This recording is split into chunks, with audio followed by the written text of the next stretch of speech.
I'm your Black Lex today, baby.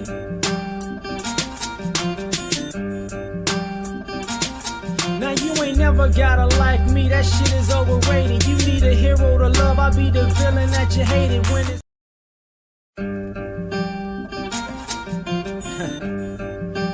yeah, I'm your Black Lex today, baby.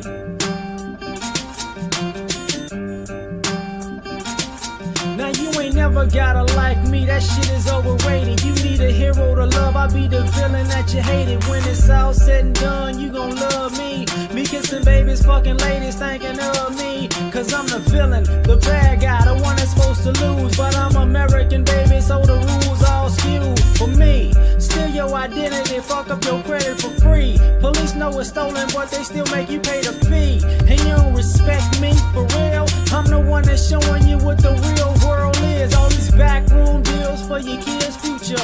My financial aid hustle keep your kids mooching. And while you motherfuckers still stupid, the Statue of Liberty married the country, divorced and now the bitch still moving. With half of the money, alimony, child support. You know what's up when I be winning in the court, cause I'm the villain, the bad guy, the numero uno, the one that y'all hate to see.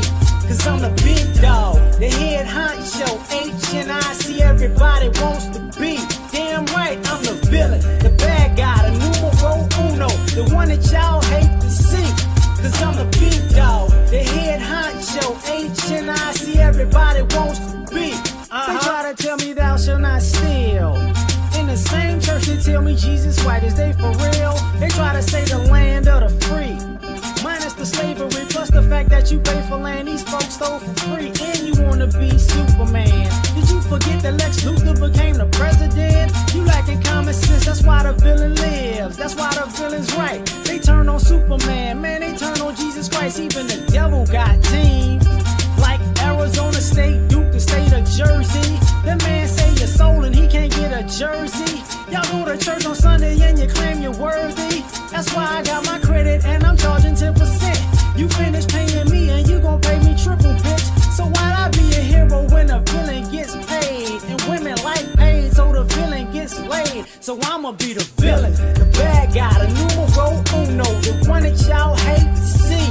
Cause I'm the big dog, the head honcho, H&I-C, everybody wants to be.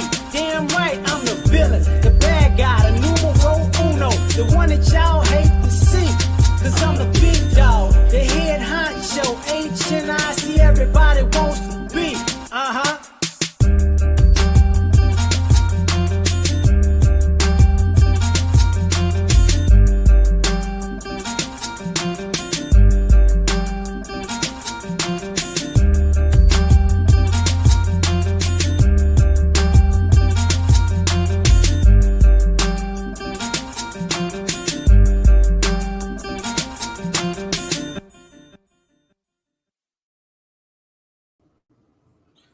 What's happening, y'all?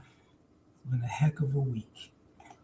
I guess, happy, happy Thanksgiving or past Thanksgiving, whatever you want to call it, right? But if you see the title and the thumbnail, basically, this came up because when I got home from out of town, I had something to do. So coming back from the airport, because we left super early, from the airport and running a couple of errands, I was looking around, just observing, people. And I'm looking and, I'm not going to say we per se, but we've talked so much about the quote unquote YNs, right? But for me, I'm looking around like, I think the men are just getting soft. They talk about the YNs, and is the mindset annoying? Yes. Is some of the actions annoying? Yes. But when I look around, I'm like, bro, we got too many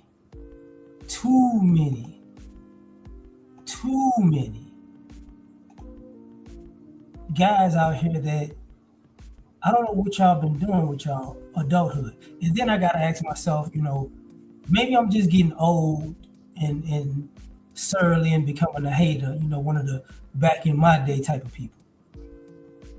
Because that happens too. And that's why this is the question. Am I getting old or am I getting soft? Because some of y'all, I've seen too many grown men built like female volleyball players. I've seen too many grown men overly into hair and fashion. And just like when somebody say, man, you old, you got to give it up. I'm looking at these younger guys like, I know you younger than me, but you look old, like you need to give it up too. Okay? You know, how old are you? I'm 22. You look 35, you know. And me and you kind of got the same hairline, except you just put some braids on your stuff and you looking like Stevie Wonder. But part of this, it goes a little bit further because,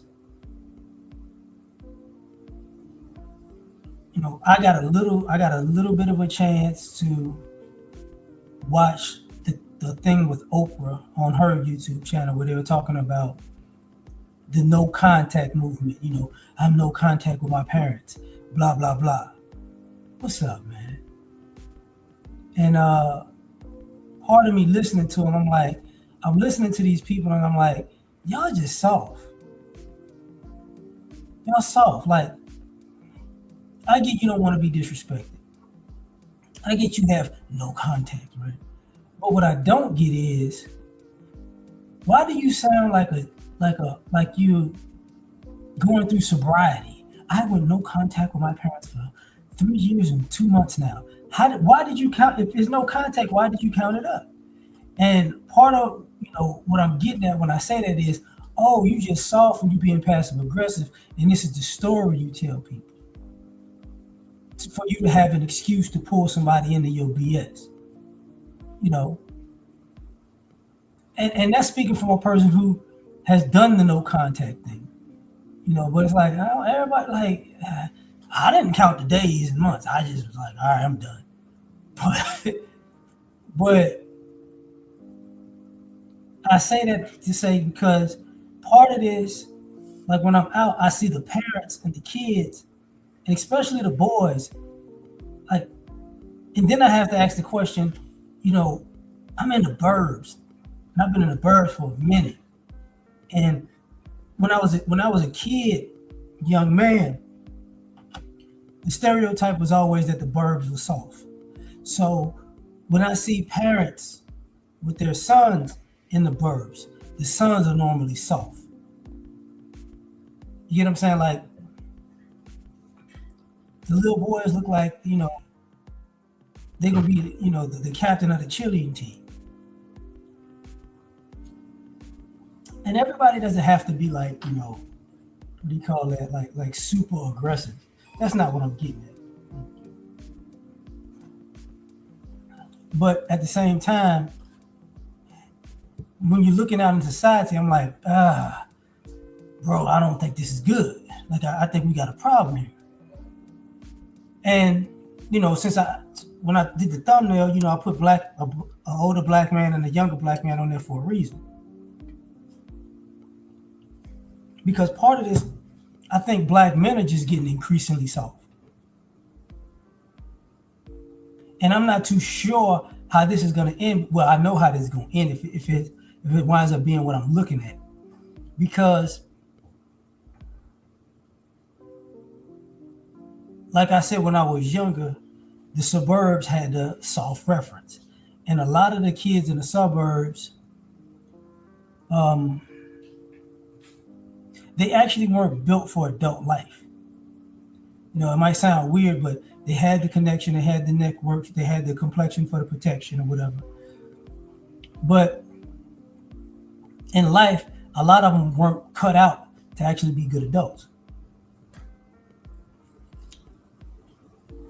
So when I see this, I'm like, yo, this is not going to end well. And I take that to to a phrase, a saying that people say, and I've said it before because I liked it. And it's been plenty iterations of it. So I'm gonna just go with, granddad walked, dad had a car, the grandson had a Ferrari. You know what I'm saying? And now the grandson's son, the great grandson, is gonna walk again. And basically, my answer is no. The great grandson is not gonna walk. He's gonna crash out, because that's what happens a lot of times. When a kid winds up living off of let's just say the generated wealth of his father and grandfather, and he's just splurging and he runs out, and you're saying his kid is going to walk again, but his kid is going to watch his dad blow the money on himself selfishly, and that's what leads to crashing out.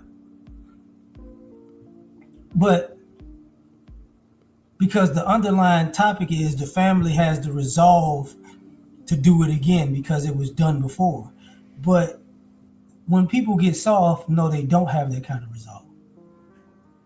They don't. They can't get it out. Like, if you gave it to them in the palace, they're not gonna be able to get it out the mud.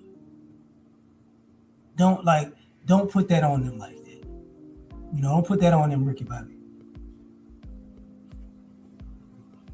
So what I see is a lot of the concept of people just going, yeah, we'll make it happen. And I'm like, no, you're not gonna make it happen, Jay. You're not gonna make it happen, because at the end of the day, what's really about to happen is you're gonna get ruined, like really ruined.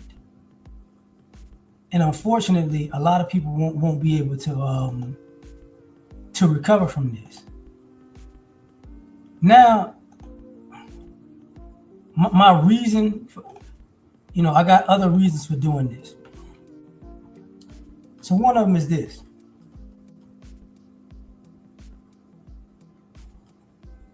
Excuse me, I'm drinking tea, my bad.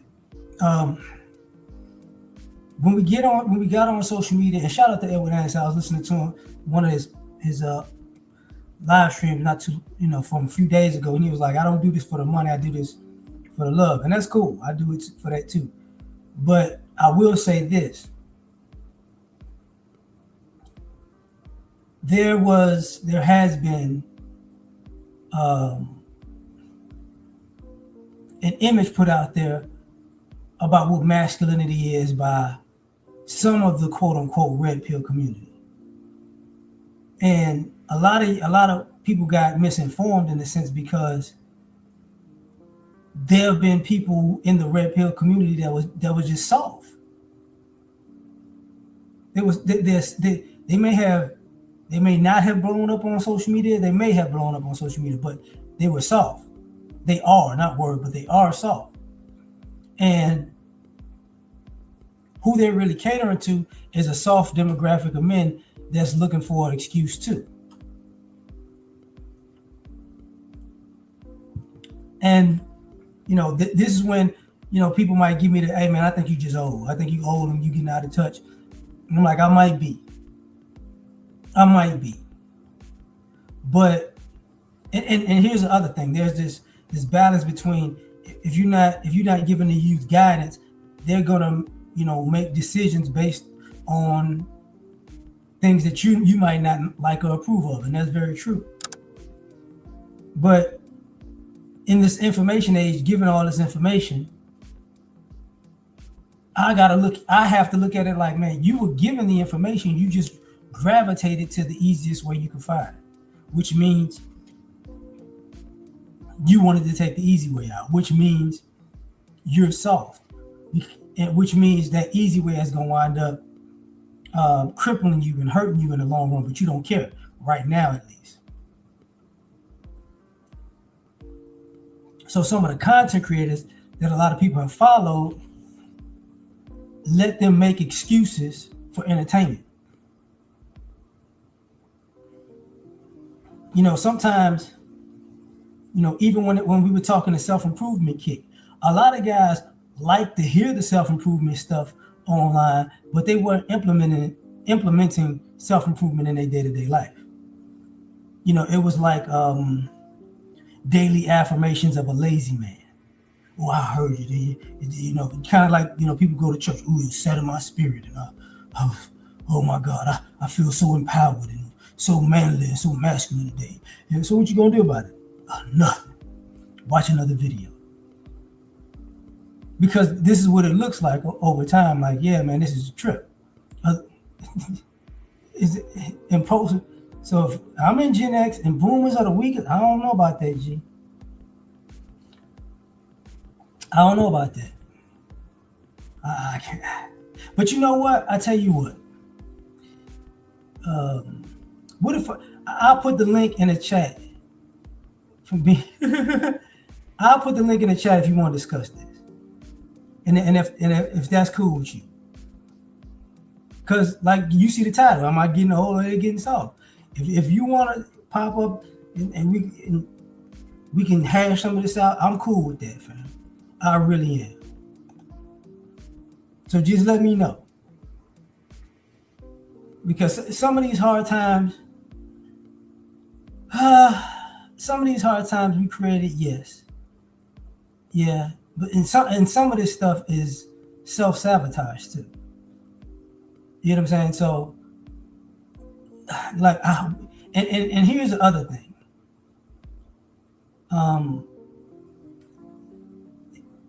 I think, and I hate to say it this way, but I don't hate to say it. I don't think some of these younger people actually don't really know what a hard time really is compared to the times we had growing up as hard times.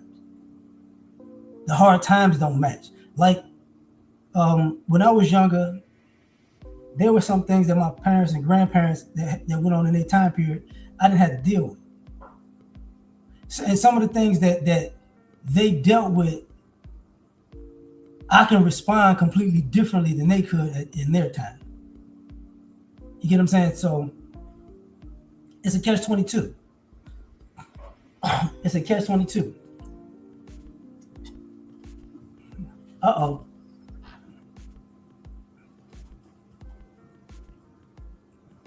I'm gonna put the link in there just in case you want to, Jacob.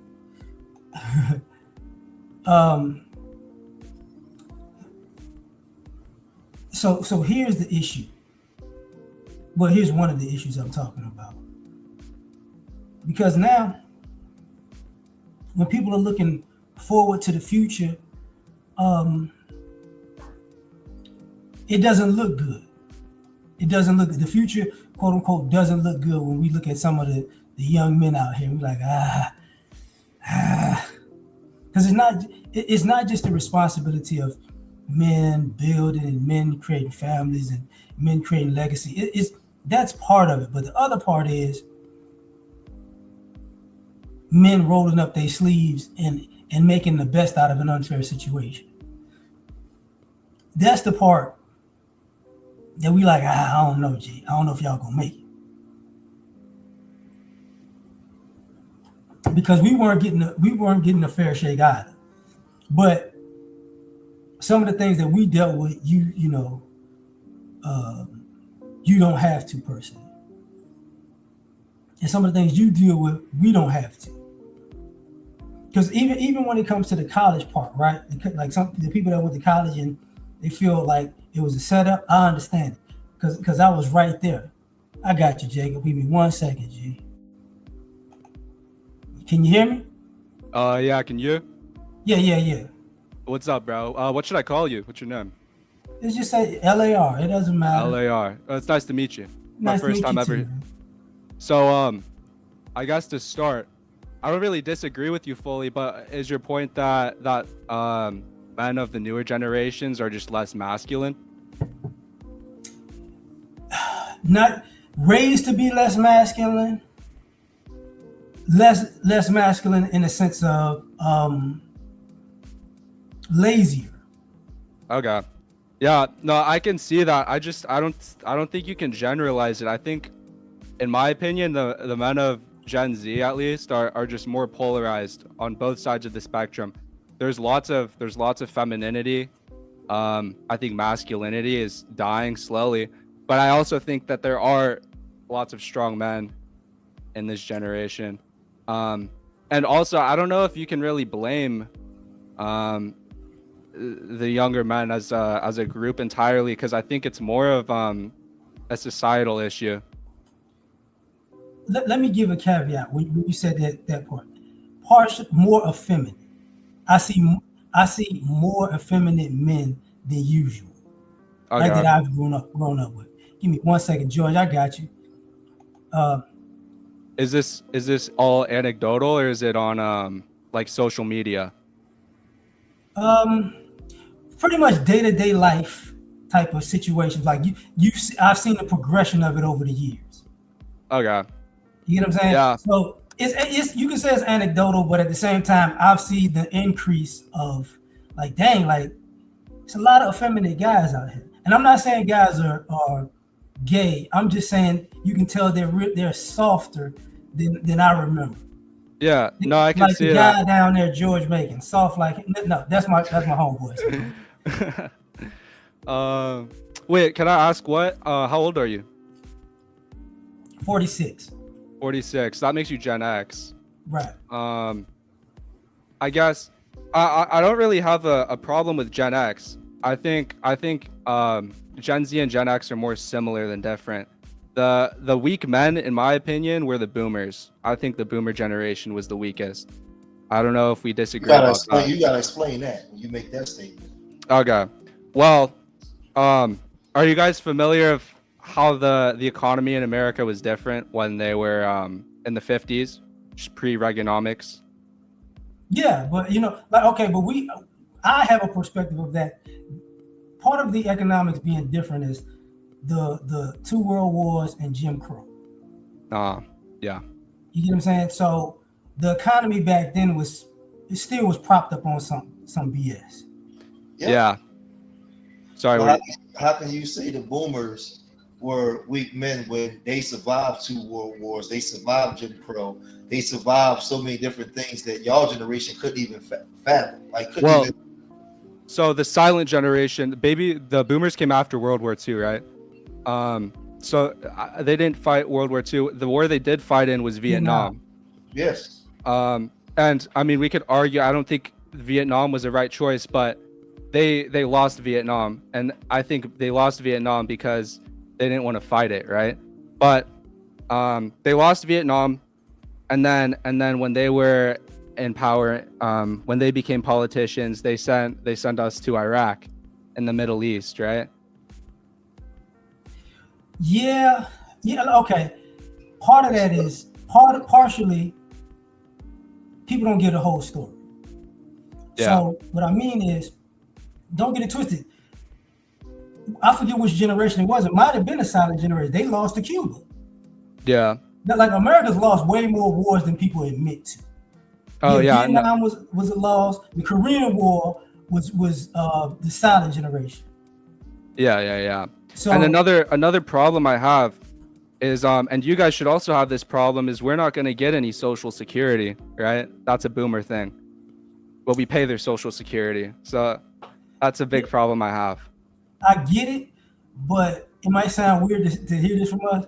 We didn't expect to get it. Yeah, you didn't? No.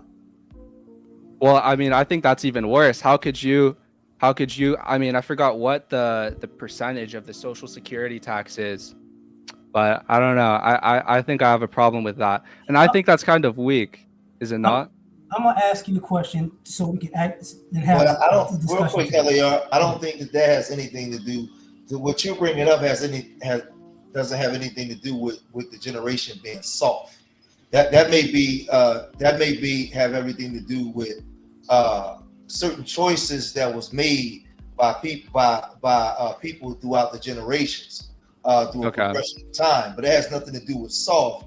Most of this generation, which will be my children's generation, y'all grew up in a house. Y'all are digital babies. Yeah, it's a different world. No, I agree. But it's definitely, there's two sides of the spectrum. I think, and it's more polarized. I think there's more masculine men than previous, and there's also less masculine. But what would you consider masculinity based off of what? I mean, the traditional masculinity, like values, are to protect your family, right? To just be strong, to not be weak-minded. I'm sure I'm missing a few of the points, but just the traditional idea of masculinity. Let me. I'm asking this for a reason. It ain't gonna turn into a big, crazy, racial debate. But I want to know your ethnicity. I'm half white, half Asian. Okay. Both of my parents were immigrants, though, first generation. No problem. The reason I ask that is because we look at the American economy differently. You get what I'm saying? Okay. Yeah. Because part of what you're talking about, the Social Security and the set aside that quote unquote being an American citizen is supposed to garner, we come from generations of people who didn't get really all of that. Oh yeah. Most people didn't get it. Most people got scammed in one way or the other by the government. Yeah. So we never really expected them to hold on to their word at the end of the day. Yeah. We didn't have faith. Put it this way: one of the reasons why your parents or your parents and stuff may have fled certain countries because of the government.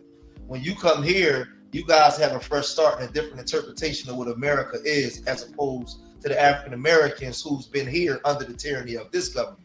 So we look at Social Security, when we look at certain things in this government that we've been under, we don't trust them to look at none of that shit. So when you're talking to a Black American, it's different. It's going to be a different perspective. It would be like if I went with your dad to his country that he left, and whatever issues he had with that country, I wouldn't have, because I'm not from there. Yeah. No, I actually think we have the similar opinions about immigration. I know this is more about masculinity with the newer generations, but if you want to talk about immigration, I'll be happy to. Well, all that goes into play because, see, this is the thing when you deal with. I think what gets lost is when you deal with this generation. I call my children the digital babies. Most of y'all grew up in the house without a cell phone, without a computer. You got Google. The one thing that this generation after me and L.A.R's, what's going is the process. There's no more process of things where things accumulated over time through a process and you gain knowledge and wisdom. You got everything given to you right now with Google. And with that when it takes away the process, it takes away the discipline. It takes away understanding. Then then they broke up the families. There's no more like traditional families or even knowing what a man is now. Most of this generation don't even know what the gender roles is anymore. See, I completely agree with that. I believe in gender roles. I believe in like the nuclear family, right? Traditional husband, traditional wife. I think the problem is less with younger men and more with just Western society, I guess. Okay, part of what I said early on when I started, part of this is the suburban environment has increased. So when I was younger, we looked at suburban kids as soft. Yeah. Okay, we looked at them as more silver spoon type of people. So, and a lot of us either we had family for the country or family from a quote unquote urban environment, right? Okay. And Can I ask where you grew up at or where you came from? Born in New Orleans, raised in a little bit in DC, but in Chicago. Okay. So now I live in Texas. But okay. We've dealt with poverty, we've dealt with adversity, we've dealt with all the different things that we've gone from lower class to middle class to upper class. Yeah. So we've watched a lot of people like myself have watched a lot of young men who were in the suburbs when we were teenagers. Okay. So you think it might be like a socioeconomic thing? Yes. Okay. So do you think the lower class men are still retain their masculinity more than the middle class? More so, yeah, but it's just okay. Let me put it like this. There's less parents aren't as hard on their kids, and their kids don't deal with enough of societal issues when they're suburban. It ain't just it's not just the money thing. It's you get comfortable people being comfortable parents, making kids comfortable, and then the kids become adults, and when life starts hitting them, they're not really fully prepared. Yeah. Well, I don't know how the school system is where you guys are. I'm sure it's very different in Texas, but you'd be surprised on what they're teaching in the California schools where I'm from. They it's almost like they're trying to kill the masculinity because everything, all the morals and values that they push is all like from a very woke agenda. Yeah. Well, that's part of the 2030 agenda. That's part Yeah. of the UN 2030 agenda. That's all set in place. But that goes to what I'm saying when you're dealing with, because I look at this. What masculinity was always told for me was always a misnomer, because they conditioned black men to believe that masculinity was judged with the in our communities with the head below the belly button, not the one above the neck. I always looked at masculinity based off of your ability to produce within your environment that others can benefit from. So a masculine man was a man that was a producer. The breadwinner. Not who got the, not just a breadwinner, not who got the biggest dick in the room or the loudest in the room or the strongest. He was the one that was able to look in his environment and produce that people can benefit from. He was a leader amongst men. It had nothing to do with sexual problems. That was a misnomer. So what happens today is when they're taking away those gender roles to the point where a man don't even know who he is, he can't be masculine.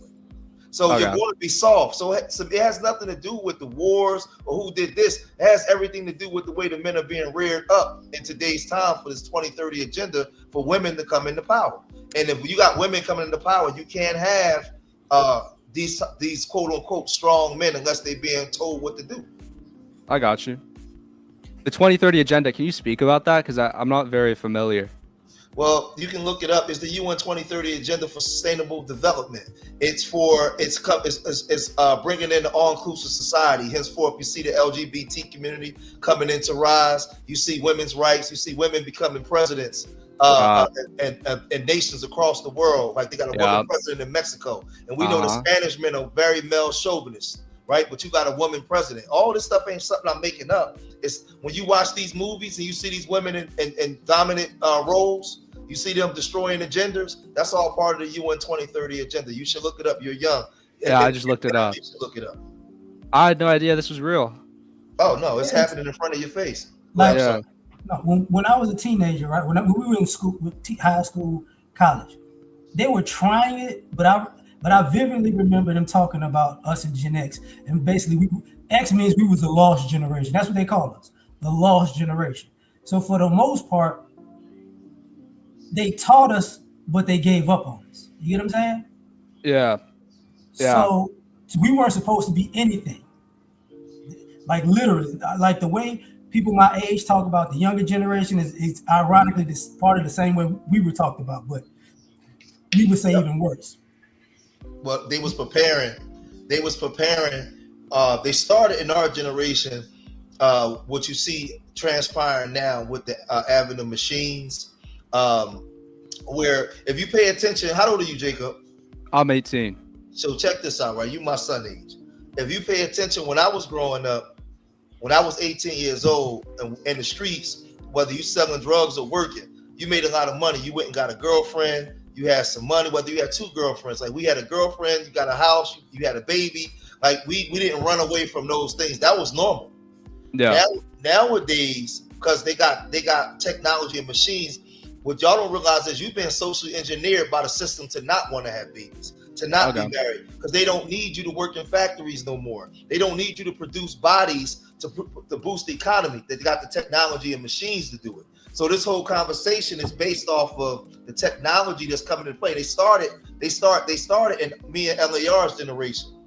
Okay, and I agree with you. I think the system or the establishment is the thing that's pushing it. The problem I have is that when you look at who is in power and who controls the system, right? It's all boomers, right? To an extent, right.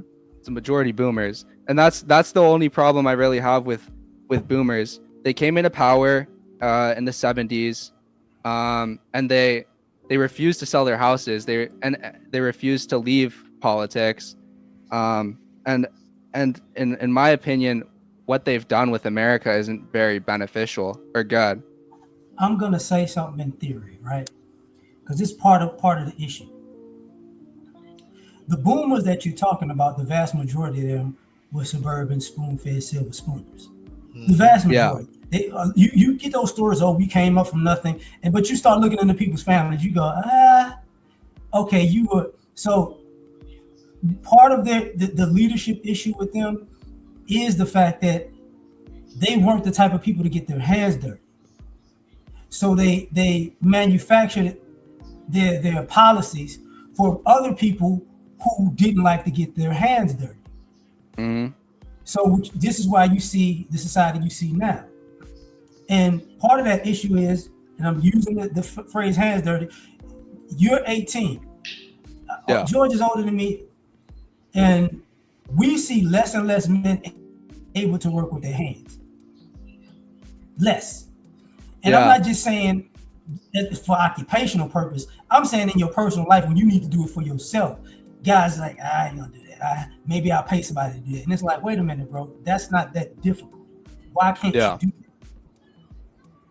No, I understand that for sure. I But guess. go ahead. Sorry. Go ahead. Finish. I was gonna shift it into what do you think? What do you think young men should do? I would say the same thing I tell my 18-year-old. I used to say whatever they're doing, you go the opposite way, but you can only do that but for so long because one thing you got to realize is I'll compare when you deal with the boomer generation, right? The boomer generation was still held prey to the people that was in system that was moving the agenda along. Yeah. So you because even the normal boomer man, he still was being socially engineered by the people that was pulling the strings, right? Hmm. From the Yeah. generation prior to that generation prior, the agenda is the agenda. So in whatever generation you go, the problem that you go as time went on, the more and more freedoms we got, the dumber down we got. So if you go to my generation, right? Here I am at 50. My generation was the last generation of men that knew how to really work with their hands. I came from the crack era where your uncle might have been on crack, but you get 3 men in a room. One of them can lay all the floors down in your house. The other one can do all the cement work. The other one can do all the plumbing work. And they all had other jobs. They Yeah. weren't even plumbers. They had other jobs. They knew how to do this work, right? And they might have been getting high. But what I noticed was after the crack era, us that was selling the crack, after about 15, 20 years of being out in the streets, when it was over, L.A.R, we had no skill set. We didn't know how to do what our dads and uncles knew how to do. So when I fast forwarded, I looked and say, well, damn, this is what this shit was about. It wasn't just about putting us in jail and us killing each other.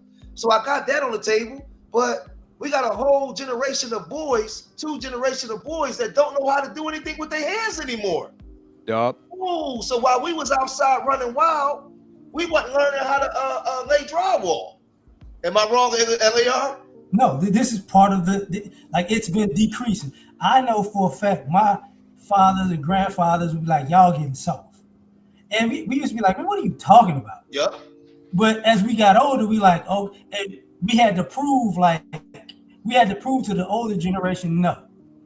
Yeah. We probably we weren't on your level when we was teens or whatever, but we gonna surpass you.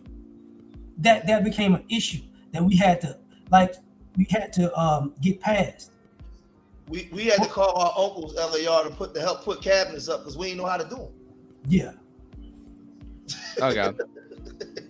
But so then guess what, Jacob? When it was time for us to have kids, they didn't know how to do anything. And then here y'all come. Right? But Yeah. it started, I'm telling you, it started. I'm not saying every guy, because you had some guys that went and learned trades. I ended up going to learn the trade and learning how to do it. But coming out of that era that we was raised in, we lost a lot of skill sets. The women didn't know the young girls didn't know how to cook no more because they wasn't in the kitchen cooking with Big Mama. Big Mama was died during our generation, the L.A.R generation. Go ahead. I'm gonna say this, Jacob, because you said what I'm gonna give you a solution. It's gonna sound messed up, but it's the best solution I can think of because it works. Okay. Tear down your mental framework on what America is supposed to do for you. and look at it like, oh, you said you would, but you're not going to do it. Instead of trying to help me up, you're probably going to push me down. Yeah. So when you change that framework, you start looking at it like, okay, I'm not going to get what I want out of you people in a general sense. You get what I'm saying? Yeah. No, I Because get it. yeah, because You I have the belief that you guys are set up to fail and y'all don't know. yep, I yep. feel like I feel like I'm aware of it. But Jacob, what I would tell you, because I got an 18-year-old son that I talk to every single day, that's upstairs in his room right now on that goddamn game. What I would tell you is this, right? I'm gonna give you some real game. A person like me, right? You're young enough to be my son. I gave birth to your generation. Yeah. I watched your generation come in. Meaning everything that you guys are doing now, I saw the beginning of it. And I saw the beginning of so go back to when I was 18 years old. I saw things changing. And then I saw the new things that was coming in maximize itself. And then that got obsolete. Here come a new thing. It's kind of like cassette tapes, DVDs, and we went from DVDs to what we got now, right? I seen all that come in, right? So Yeah. now when I'm using technology, I'm using it different from you. And I'm gonna tell you why.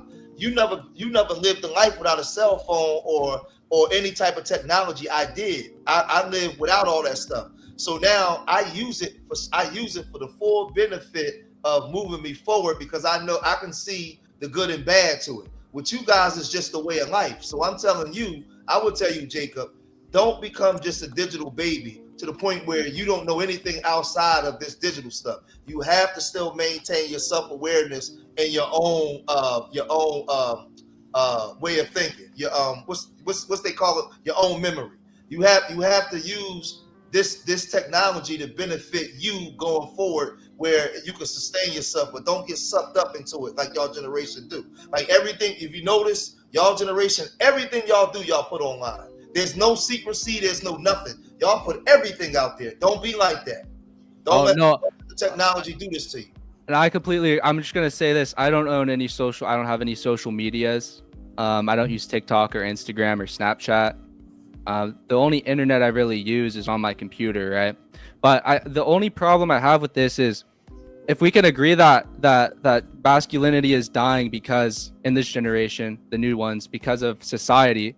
I guess my problem is I feel like the lost generation, Gen X and Boomers are the reason that society has turned into that. At least you guys played a role in it.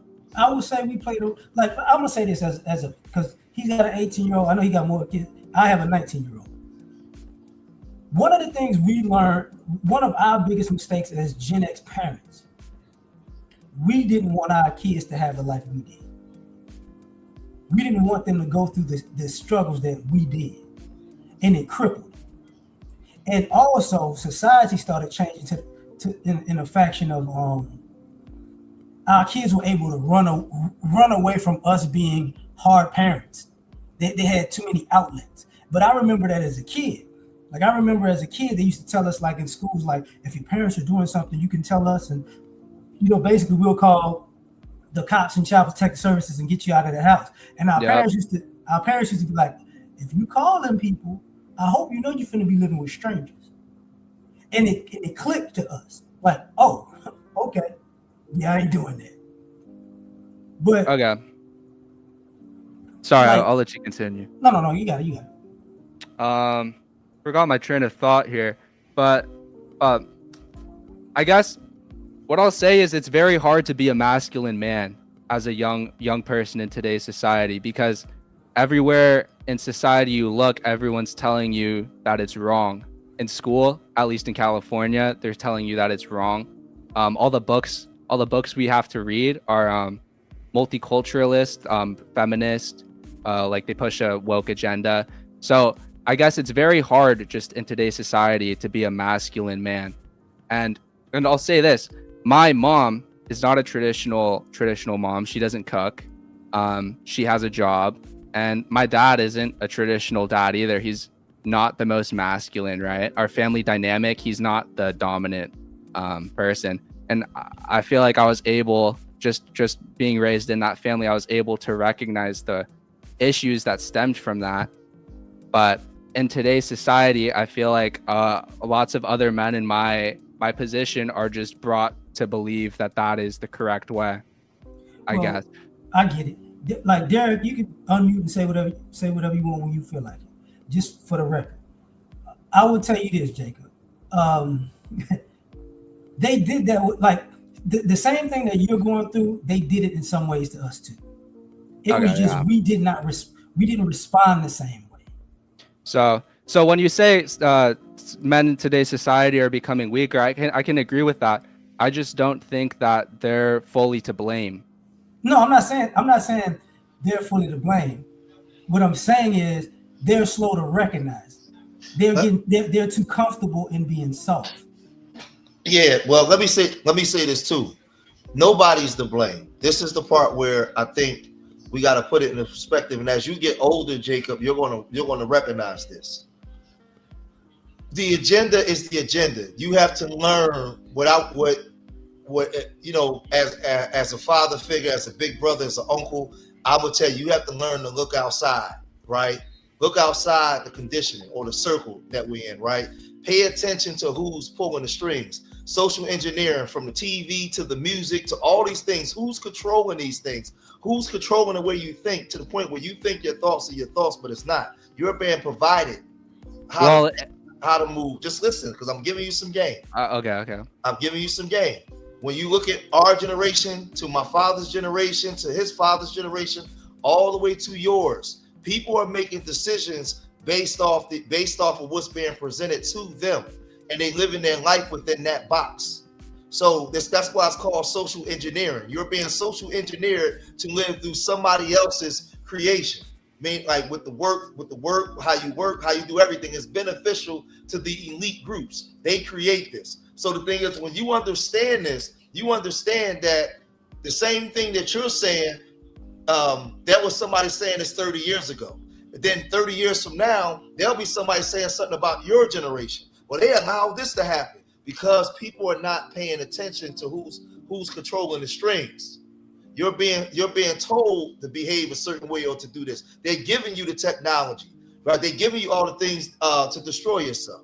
This is the way it goes. So it's not as simple as you make it. Because what I'm saying is, when you're 48, there's going to be some young people saying the same thing about your generation. It's going to be the same thing. That's all I'm saying. Unless things start to change, yeah. And then another question, or question of advice I have for you guys is, how do you think masculine men should deal with the woman of this generation? I know Patrick said something about women in the chat, but because the problem I've had with women is they've been taught feminism, they've been taught progressiveness, and they don't really accept fully masculine men anymore. They don't want them to be masculine in their relationship. And I've noticed that problem with all the girlfriends I've had. Their friends don't like, and I guess masculinity could be taken in different contexts here, but I'm speaking of like a traditional dominant sense of just masculinity. Hold on for a second. Oh, go ahead, Leo. Derek, speak your piece, and we're gonna return to what you said, Jacob. Okay. Okay. All right. So I wanted to chime in a bit, speak about masculinity in general, and I can even chime in on your question. So to begin, I don't know if you're white or what your race is, but half white, half Asian. Okay. Well, I say this, particularly in the country of America, like I know I've seen this word used, anarchy. It's basically run by women with their own agenda. You got to understand, as a man, you're automatically going to be labeled a villain in this society. And you got to accept that and own that and double down and not care what anybody thinks about it. And only do things that benefit yourself and those around you in your circle. But always prioritize yourself first. When you deal with women, like I say, accept that you're a villain, deal with them on your terms. If they don't deal with you on your terms, you get rid of them. And when it comes to masculinity in general, our masculinity is based off of your ability to lead yourself and those in your tribe, those in your group. That's it. And technology, Learning things, understanding technology. That's keeping up with society, which is a sign of intelligence. To be a man, you need to be intelligent because we do not have any systems if we make a wrong decision. You have homeless shelters for women. Well, you have women's shelters, you have homeless shelters, but you have women's shelters. But you don't really have a glass floor. Women kind of have a glass floor. Men, we don't have a glass floor. So everything you build in society, you better make sure you preserve it. If anybody needs to ever be sacrificed, never sacrifice yourself because everything that you built, you got to start over and you don't have any aid. Okay. That was good advice. That, let Oh, me. I'm gonna say. I'm sorry. I'm gonna answer your question too, Jay. I'm gonna say this. What he didn't. Part of he didn't touch on. In my feminism, for a lot of women, is just a phase. Sometimes that phase lasts a few years. Sometimes it lasts all the way almost till they almost die. When it comes to dealing with them, you got to figure out where they are in that phase. Because some of them out of it, and then some of them are, in it. But at the end of the day, it's really a phase. Because if you look at women in your age group, they highly feminist because they have the illusion of the adult life that they're gonna have. And mm-hmm. then when they get into adult life, then it's like, oh, this is not what I thought. You get what I'm saying? Yeah. So Yeah, no, it's no different. Yeah. I totally get it. I actually have to leave soon. I have to go to work, but it was a great chat with you guys. Thanks for letting me speak on here. No problem, man. Go enjoy your day. All right. Yeah, you guys have a good day too. All right. So I'm gonna get back to this part.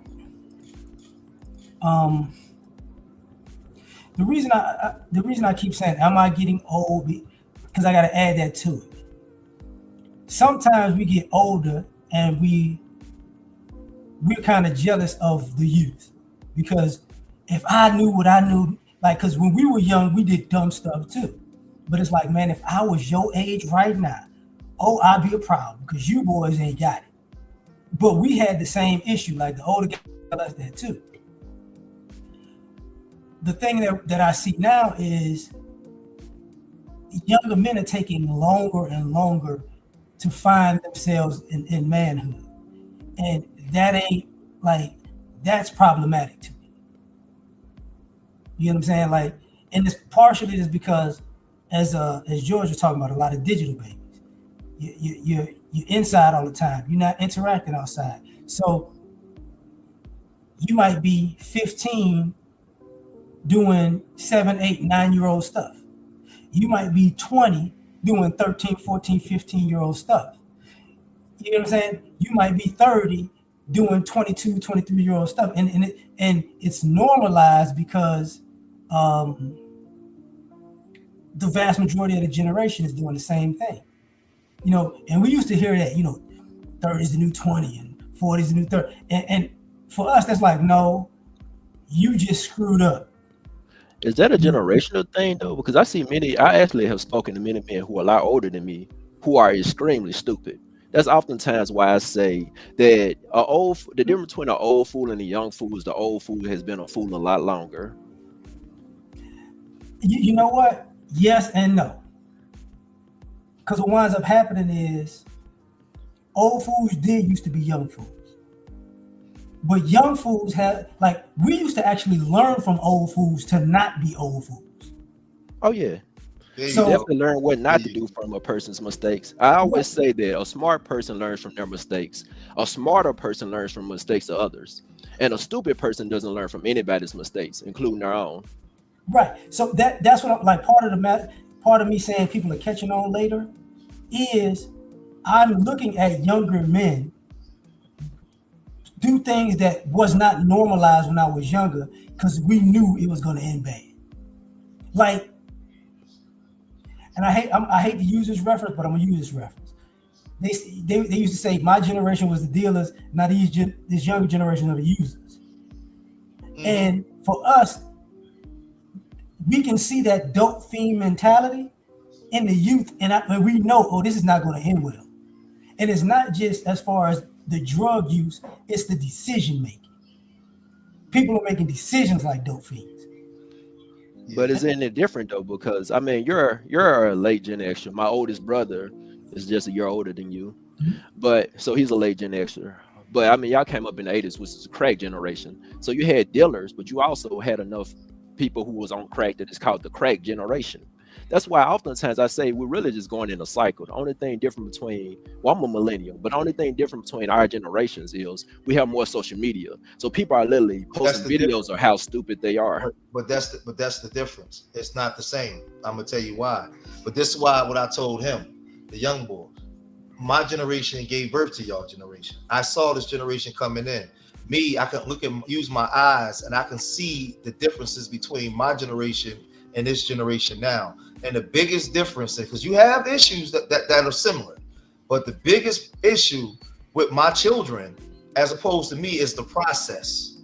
The process is going of the way we dealt and do things. Everything is sped up now.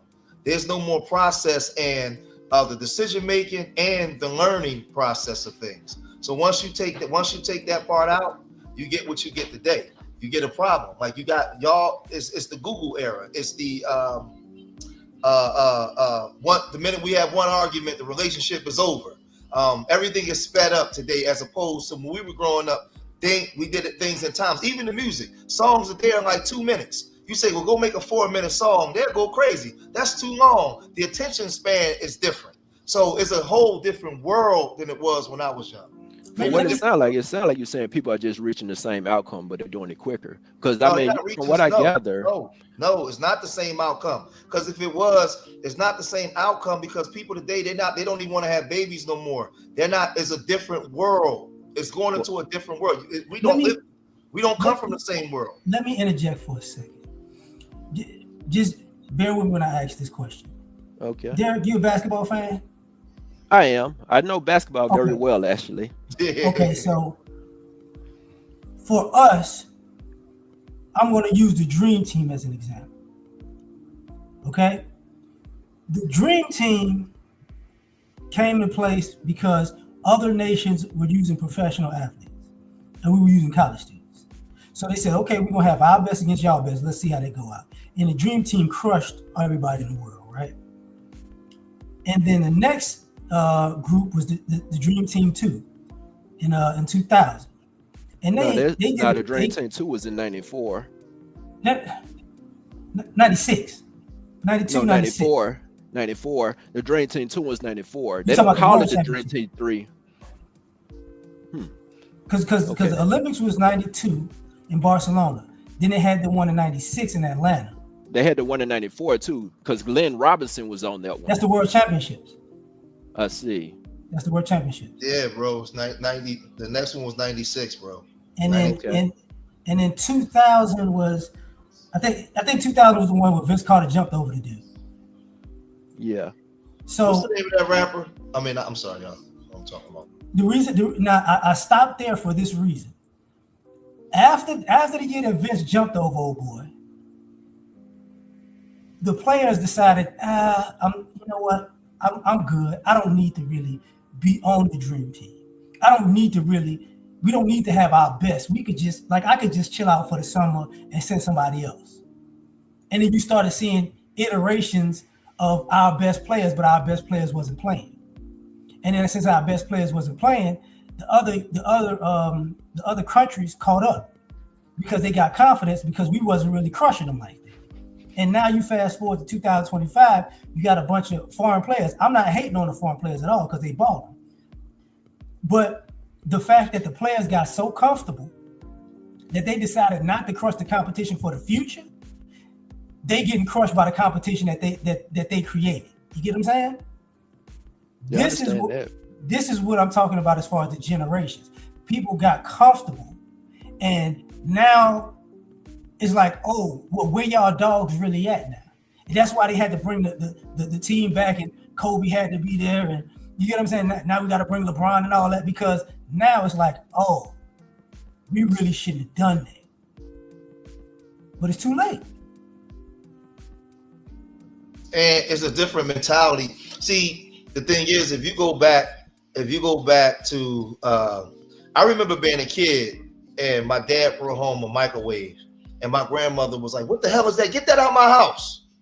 Right? You know, she was used to the old school way. She born in 1919. Right? He bringing in all this new technology, L.A.R. All this, you know. I remember when they brought when the VCR came out, and it wasn't remote. It wasn't remote. It wasn't remoteless. It had a wire to it. Right? You know, it was just, you know, the 80s coming in with all the new technology, and the 80s came in with a whole different world from what the 60s and 70s was to my dad. So now what I'm saying is, when I look at this world today, because of the technology, the attention span is different. The expectations on things are different. Just the idea of competition, the way that men used to be amongst each other, that pride is not there. It's just different. It's different. And the process of doing things is different because everything is sped up. So it's a whole different world than the world I grew up in. And I only noticed because from when I was 18 to now, and I'm watching the way that my children operate towards things as opposed to the way we did. We didn't expect, when we were doing things, we didn't expect everything to happen overnight. We knew it was going to be a time in the process. This generation, it's not their fault. They don't have no patience for none of that because of the way the technology is. So it's not the same world and it's not the same outcomes. It really just sounds like you're saying people are getting to the same outcomes quicker. Because I know in your generation, you had free love society in the 70s. In the 80s, you had the crack generation. That I'm talking about him. No, that wasn't him either. No, I was before born in the 70s. I'm an 80s baby. No, they're not getting to the same outcomes. Look at where we're going forward by 2035, 2040. This is the generation when I grew up. The outcomes was getting married, having children, having babies to work, go to work for the system. Y'all generation is don't get married, don't have children. There is no more genders. LGBT is equal society. I never grew up in the all equal society. The societies were never equal. This is it's not the same outcomes. Totally. Yeah, that is different. Yeah, that is different. But you do understand that, you know, us not getting married and stuff. It's not that people don't desire it. Well, they start not to desire it, but that's more so because the cost of living is so high. Yeah, a lot of people are having a hard time sustaining themselves. Okay, hold on. Go ahead. We understand the cost of living. We understand hold on. I'm sorry. We understand it, but at the same time, we look at it like y'all never really had poverty like that. Thank you. And it's like that for us, that's the issue. It's like, yo, yes, the cost of living went up, but we looking at younger men like y'all don't. The struggle of adulthood is gonna have you broke, unless you just you hit it and make it. But few people, 1 out of 100 make it like that. You get what I'm saying? So we're looking at guys and we're looking at the young men like, yo, it looks like you just don't want to participate in adulthood. And L.A.R. If you go back to our generation, as opposed to my father's generation, everything was high compared to them too. Everything that part of what you're saying, Derek, is the same, but the outcomes, like when we were growing up, we had family shows that socially engineered us to want to be family. Like we was downloaded with the Cosby Show, Family Ties, Family Matters. Everything was based off of family and structure, right? And you had your flip side, like because you had outside the crack era, but then you also had poverty. Like I grew up in the heat of the crack era. So y'all didn't go through the poverty stricken and all the things that we saw and had to go through. But again, when you in a generation now where they're socially engineering, we really did go through that. I mean, I've been letting you say it, but we really did go through that. I am a millennial, and like the cost of living has gone up substantially since then. But what the millennials go through, what I'm saying is when you get the millennials, right? Y'all wasn't crack era kids. Some of them were. Most of them wasn't though. Yeah, most of them. Some of them. They wasn't. What I'm saying was they wasn't crack era kids, and they're coming through now with the advent of the technology now, where things are speeding up. Like they coming in through AOL and Net Zero and dial up, and everything is speeding up now. Most of them didn't go to a phone booth. Yo, Bill, my beeper just went off. Pull over real quick. Let me call Keisha back. And when you call her back, the phone busy. They don't know that. They don't know nothing about that. It's a whole different world. Like, Right? So, go ahead. no, you know what, Derek? Go ahead. My bad. All I'm saying is the world that they have today is also teaching them to be selfish, and everything is about the I, the me, the me. And it's not their fault. It's the way they've been socially engineered to see themselves in the world today. It's no more together, and we as a crew, as a group, and we do everything is about me, myself, and I, and what I gotta get. And that's just the way it is. They've been bred to be selfish. But when I say that, Derek, I don't blame y'all. I'm looking at the societal norms that they're pushing on everybody. I got you. Well, I was letting you speak because what I was thinking is because I know you talk about family, and I'm aware of the different shows. Family Matters, all of that. That was out, teaching about family. And even though I stopped watching TV, I know you had shows like House of Pain and stuff that also talked about it. But my question is, though, do you think it's smarter for like my generation to not want to start families when they have a difficult time supporting themselves, or do you think it's smarter to create a family when you really can't support yourself? So now you definitely can't support a family. I answer that, and I'm gonna tell you, Derek, as a brother to brother, all sincerity. If you look at our grandparents, they didn't have two nickels to rub together. They had a family with no education that made it work. I'm gonna say this to you, brother Derek. Whatever the system and societal norms is trying to push, go the opposite way. Yes, go and do that, because there will be a way made. Our grandparents and great grandparents made a way with no education and nothing, and when nobody was coming to give them nothing. So whatever these societal norms is pushing, go the opposite way of it, because it's all part of a social engineering. That sounds good, but we gotta be practical. When you're starting a family, you need to be able to support your family. Figuring out like you missing meals so your kids can eat is not a very functional. Y'all not missing meals. You're not missing meals. No, I'm saying when you're doing it to raise your family, because I just said that the cost of living is higher, so a lot of people are not creating families because they have a difficult enough time to support themselves. So it'd be even more difficult if you create a family. So now you would be missing meals so that your children could. I disagree with that, Derek. Because I think let me interject for a second. Yeah. Name one. I see you. I'm gonna get you in a second, dog. No problem. Take your time, bro. What people like myself see is like we're talking about the cost of living and the raising family. It's the will to do something hard. We're not, and we get it, man. Part of it is like, man, look, the generation is different, the times is different. I really don't want to be set up for a bad situation. And we get that part. We really do get that part because we've lived it. But the other side of that is also this. For us, it looks like we got a generation of young men who say, it's too expensive. I don't want to create a family. I don't want to do this. And then we're looking at you and we're like, yo, but you're not doing nothing. You're not, even with the cost, because what we're seeing is, we're seeing men and women do this. The cost of living is high because a lot of y'all trying to live up above y'all means. Y'all won't go live in a janky apartment complex to save a few dollars. You know what I'm saying? And I know, and they raise rent on them joints too. We know because we lived in them. But y'all don't want to have the hoopty experience. You get what I'm saying? Y'all want to go on the trips and go to the nice restaurants. The stuff that a lot of us we didn't do till we was 30 something. Yep. So y'all want it now, and we like, yeah, but what's gonna wind up happening is it's not just a family thing that you putting off. Like the adulthood, it's crazy to say this to some of y'all. You need to attack your adulthood when you're young because it's gonna get far more expensive if you attack it when you get old. So people think, okay, I'm gonna get to this level, I'm gonna get on my feet, That's not how that normally goes. Can I add into though? I've been married 25 years, and I say this: I got a 33-year-old son. This generation is selfish as hell, and I'm gonna be honest.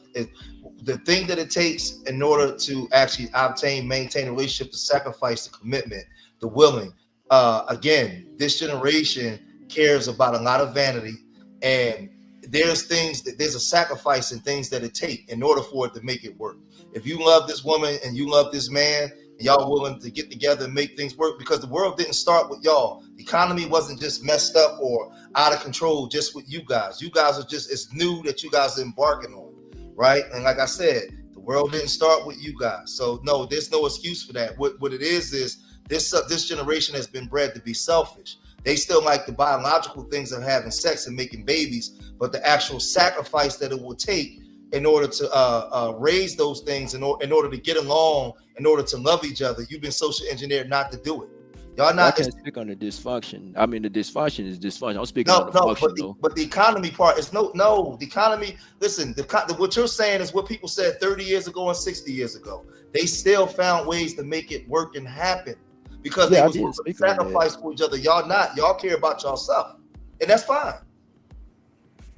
So that's why I go back to the same question. Is it smarter for you to, Miss Mills, to raise a family because you're not in a position really where you should be creating a family? Or is it smarter to wait until you get in a better position where you can better do so, even if it may take longer? You shape the question differently now. I'm gonna answer it the hard way. Well, I didn't add the first part earlier, but I'll go ahead and add it now. But I did throw in a caveat that you may not even be able to, because you get closer to 40, you may not even be able to create that family, actually. Yeah, but that's why L.A.R. said you need to start manhood young. Don't wait till you get old. Manhood is making smart decisions to prepare yourself throughout life. And it's not a smart idea to start making adult decisions like creating children when you can barely support yourself. That is not a smart decision. You know what? I'll say it this way. Like, because I wasn't planning per se to have mine. You get what I'm saying? But I did have a long-term plan, and we're seeing that younger folks don't have a long-term plan. Nope. And that's even beyond the family creation. Would I say you should miss a few meals? Yeah, because it looks to us like y'all too fat anyway, and we're the reason for that. You know what I'm saying? Because like we look at the younger generation like, you know what? Y'all don't realize we didn't eat pizza or Chinese food or just takeout in general probably once a month as kids and teenagers. Y'all eat it on a regular basis. We didn't get the steak and the shrimp and the lobster.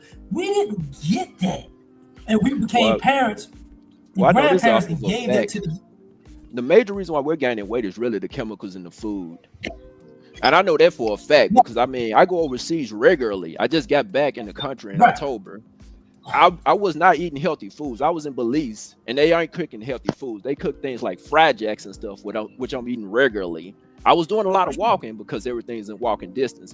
But I say chemicals in the food. Well, I do a lot of exercise anyway. More when I'm back home actually, but it's the chemicals in the food. Like when I was in Japan, I was working out, but I wasn't really eating healthy out there. It's the chemicals in the food that's causing that right there. And y'all had less chemicals in your food back then. No. We didn't have less chemicals. No. Y'all had less chemicals? No. Y'all use cane sugar, not corn syrup. What? When y'all had soda, it was made with cane sugar, not corn syrup. Bro, fam. You talking about our parents. Right. We had even in the 80s. No, even in the 80s. that was high fructose corn syrup, because that's when they just started figuring it out. We had the most quote unquote toxic breakfast, the most toxic snacks. They've been raining them suckers down since the 80s. Yep. Yeah. Can I say the fat cheese, the welfare milk, that powdered milk? Ooh. The eggs. Go ahead, New York. My bad. Now you right after New York. Go ahead. Yeah, sure. Yeah, I want to state what y'all saying about the food and health is right. But every 60 seconds in America, a black man has sex with a transgender. That was a random statement. I'm confused. What does that mean? What's that got to do with anything? Where are you going with this, bro? I was about to ask him what was he doing 60 seconds. Yeah, I was gonna. Yeah. Well, see, and that's the problem too. You get a bunch of weirdo. 30 years ago, we had this social media. What no dude jumped up there and said some shit like that. Yeah. I hope I get a chance to come in if that's okay with y'all. Go ahead, man. Go ahead, Derek. Yeah, thank you. Hey, by the way, good to see you, L.A.R. Good to see you, brother. Just came to support you. George, first of all, congratulations on you and your significant other on your silver anniversary. That's not easy. I know. I mean, I'm not married. I have family members who are. It's very hard. And I know it's work. It's work. It's work. But the problem is, it's like, because I heard what you were saying about, making sacrifices and whatnot.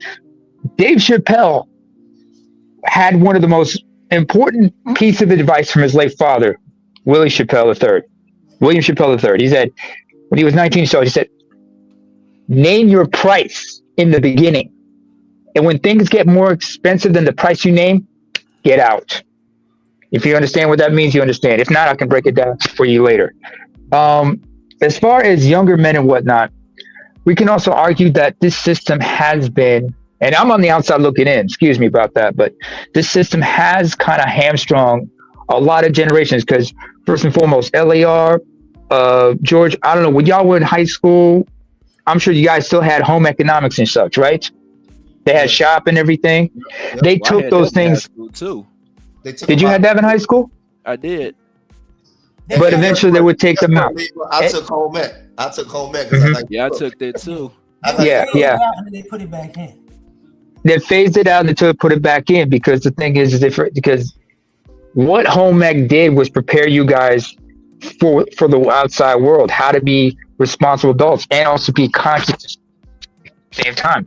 Same thing with shop and other things and also civics classes because they needed you guys to be productive and conscious participants in politics and whatnot until they realized no, we need people dumbing down. It's like George Carlin talked about. They need people to be obedient workers, smart enough to operate the machine, but not smart enough to question things. And as far as people getting, and you can say that has kind of softened people in certain ways. Oh, and by the way, George, for those of us millennials who were born in the '80s and whatnot, you're forgetting we're the generation of crack babies. We're the generation of AIDS babies as well. You know what I'm saying? I'm aware. I was there. And yeah, I know you were aware, and sometimes that gets lost in the information sometimes. You know, so No, we had our battles. I spoke to that. I'm sorry, Clinton. I spoke to that. But that was the whole genesis of what I was speaking about. I was Okay. I was selling it to. I was selling it to Mm-hmm. the people that was older than me and the people that was making Mm-hmm. those babies. That's why I said I gave birth to this generation. I saw it coming. Mm. I saw Well, I it. guess I didn't. I just came in. I didn't hear that. Excuse me for being late on that one. Yeah, But yeah. that does need to be brought up because a lot of people forget each generation has its own struggles and what each generation is going through. The other generations don't know, and this is why I say welcome to the other side because every generation we all experience something called the generation gap. First time is when we're young men, and the old people are like I don't understand these youngsters, and then when we come of age and we can't understand the younger generation. It's a learned habit when you think about it. And there's some things that have been learned and passed on inadvertently by each generation to be thinking in certain ways that affects a way to communicate with one another and pass on whatever important information, excuse me. And on top of that, as far as the whole question about some men getting soft, there's no rite of passage. There's no rite of passage. You know what I'm saying? In traditional societies, there's a rite of passage from boyhood to adolescent to manhood. Where is that When have we ever in this society? I'm gonna get to it because I spoke about it when Jacob was on earlier. Okay. Before that, Derek, let me ask you something.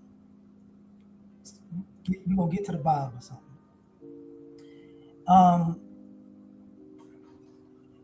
Do you know the interest? It might sound random, but I'm going somewhere. It's positive.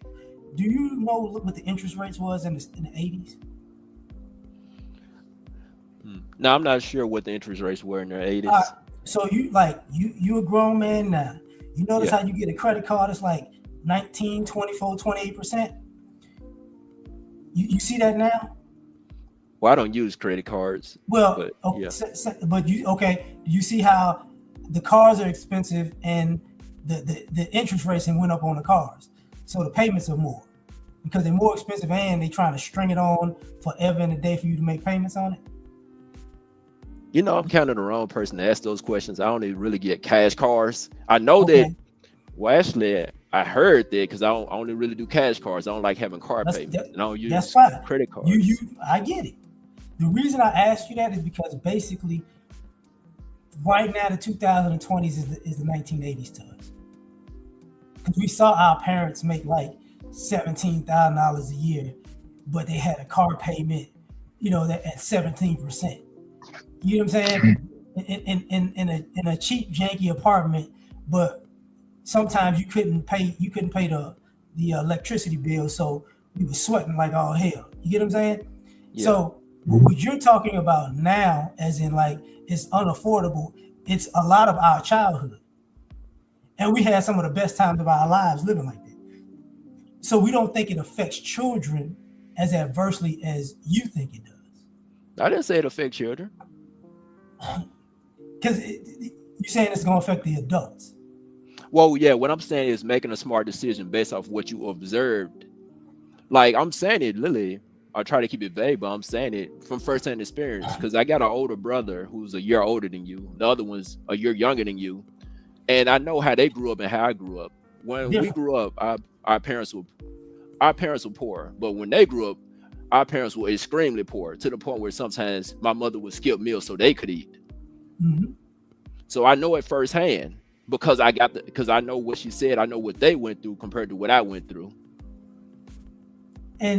But okay, did that make their life worse?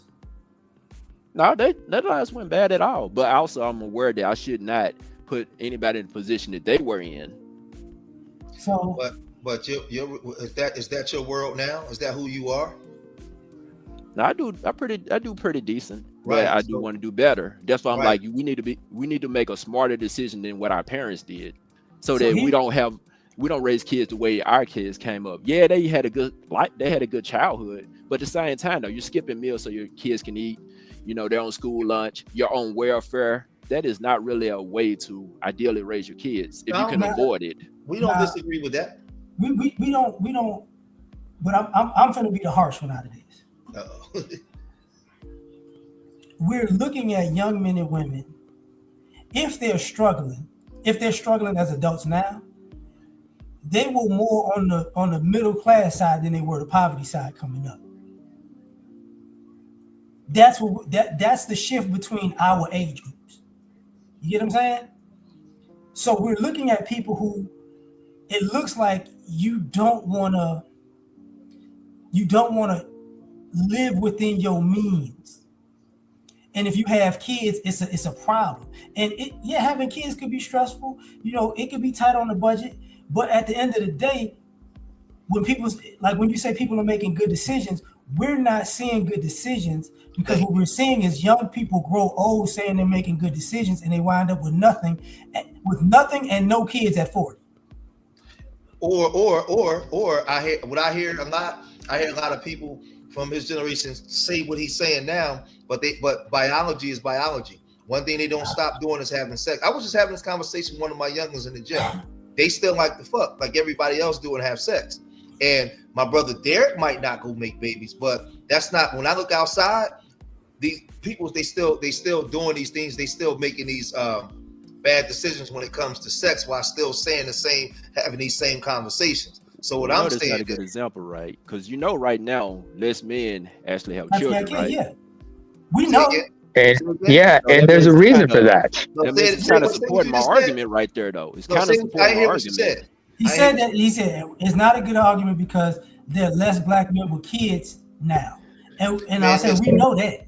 Listen, we know that, but within the confines of the arguments and the communities that we come from, motherfuckers are still making babies, bro. And it ain't just the Pookie and Ray Ray on the block. It's not. When I hear these conversations, now I'm not saying it's just 100%, but in the context of the conversation, a lot of these guys talk this talk, but their discipline, their actual discipline, is not lined up with the words that come out of their mouth. That's what I'm alluding to. Let me say it like this. And look, I ain't trying to. This is why the beginning of this thing says, "Am I getting old?" Okay, because I'm coming from an older perspective. What I'm seeing and what I have seen is, like, my grandparents used to say, "Oh, you just so smart, you can wind up stupid," and that's what I'm seeing. I'm seeing people go, "Okay, we better than y'all, we smarter than y'all," and it's like, but the outcome isn't the same as y'all because y'all had a different economy.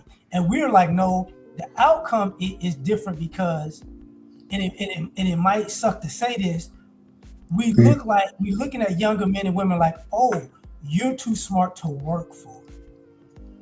Mm. You're too good to work for. You're too good to push through that rough patch. So it's not like for us, we're like, oh, it's never gonna get better for you. Yeah. And that's what I'm saying, are men getting soft? Because what I'm saying is that even if you think it's gonna get better, it's a generation of men and women who don't want to go uphill to get to the other side. Yes, yes. But I don't think that that's all they fought though, LAR. No, it's not. No. That's what I was alluding to when I was saying about the technology and the social engineering of what they're breeding. So when I say this generation is selfish, I'm not even blaming them. They're being socially engineered to be selfish, right? But I don't Mhm. argue. I mean, we are Technology. selfish. You're completely right. So that's why I Derek, have Derek, hold on a second. Derek, bruh. Just hear George out for a minute. I understand you want to respond, but you got to No. listen to No. It's comprehend. cool. No. It's cool because I know. he been giving us some insight. So it's not like we're gonna just Yeah. go ahead. And what I'm saying is they've been bred to be selfish based off the agenda that's being My set bad. forward going forward with the technology. Because they don't see, people think, well, you not having babies because you don't want to have babies. You being told, you being social engineered that way. See, when we use these arguments about the trauma that we saw and been through, then we see the technology come in. That's all part of the social engineering, because in the system of capitalism, who's benefiting from the conversation we having based off the trauma? It's an agenda and system in play for every generation. That's why you have the thing where my parents didn't like the shit we was doing, and his parents didn't like the shit they was doing. Now it comes down to, we don't like the thing y'all doing, but 30 years from now, it's going to be somebody else saying the same thing about y'all generation. But it's all the agenda. That's why I told the young guy, whatever the agenda is, go against it. Because they're social engineering you to be pigeonholed into that even when you don't realize it. That's all I'm saying. Let me do it this way. Naima and Derek, just hear me out and y'all respond to this. I'm all ears. We look at younger people and we look at younger people's trauma as a luxury. Youngest people's struggle as not really a struggle. We look at young people's issues as let's just go first world issues per se. So are we looking at you in a light that demeans you because it's like, yo, because we're looking at it like, bro, that's it? Like, that's what the issue really is? Like, that's why you're not gonna do that? Like, because we're coming from a space where, bro, the things that stop younger people from going forward, it's like a regular Tuesday for us. Yeah. To answer your question. Yeah, thank you. To answer your question, first of all, LAR, I'm not that young, man. I'm closer to you in age when you think about it. But since both of y'all under us, I'm just doing that way so everybody can speak. Yeah, I know. We're just playing with you. But I also think that also it's thankfully from my upbringing and whatnot, it's like we were not a lot of young people like from the 90s onwards I say were not taught about adversity and whatnot in certain cases, you know, and it's not our fault, you know, sometimes because the lessons we learned were taught to us by the elders who taught us what we need to learn because they wanted to prepare us for life. But sometimes it gets lost in the shuffle, or the parents sometimes will push it off by saying, no, not yet. Because you know how parents sometimes want to protect their child's innocence instead of preparing them for life. You know what I'm saying? Mm-hmm. But parents sometimes forget that kids are observing and understand what's going on. And so they have to make this. So when they come of age, they not having the proper guidance, make decisions that might come off as bizarre or whatnot. But they weren't taught how to overcome adversity unless the parents taught them about adversity, taught them how to go through adversity. You know what I'm saying? I think because hold on, George. Hold on. Derek, you got it from there, bro. Yeah, go ahead, Derek. All right, so I know you use the word trauma, and honestly, I don't view like the economy and things like that as trauma. So I can't even argue. I can't even speak on that. I'm using it because it's a term that people throw around. Yeah, people use that word a lot, which is hard for me. But I don't view it as trauma. I view it as this though. No matter how you say it, to me, to make a bad decision, knowing it's a bad decision is just not a smart thing to do. But I got a question for all of y'all who have children though. How do y'all view children? I'll say this: to me, your child is supposed to be your heir. So I feel like you need to be in a position where you're comfortable before you decide to create a family. To do so otherwise, to me, it's just not a smart decision. And that's fine. I mean, I'm not mad at you for that. There's nothing wrong with that. My only thing, my only thing is this. I'll say this because I have children. You don't. The one thing I've learned having an 18-year-old, a 28-year-old, a 30, and a 33-year-old is this. I have my way that I had in my generation, me and L.A.R. and Naima, and the way the world was. I'm giving my son and my daughter wisdom, knowledge, wisdom, understanding. But one thing I also had to adjust and understand that they're not living in my world, right? They're living in the world that they're growing up in. So some things they can understand, but some things they can't conceptualize what I'm talking about. So I have to come down to the world that they're in to be able to properly guide and teach them as they move forward. So when I make certain statements, I make certain statements from lived experience of being born, being around before this generation was birthed in, and now living in the generation.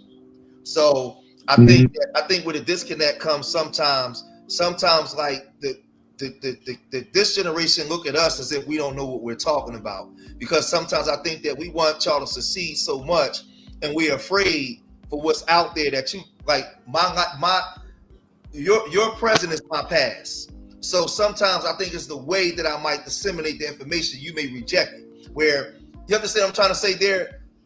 I'm saying this in a caring way because I can see the outcome of what's over there that you may not see because I got more life experiences. I have to sometimes learn how to disseminate the message in a way that they can understand based off the era that they're in. I had to learn that with my son. Let me get to this. I'm gonna answer your question too, Derek, and then I'm gonna throw our old ass under the bus. So,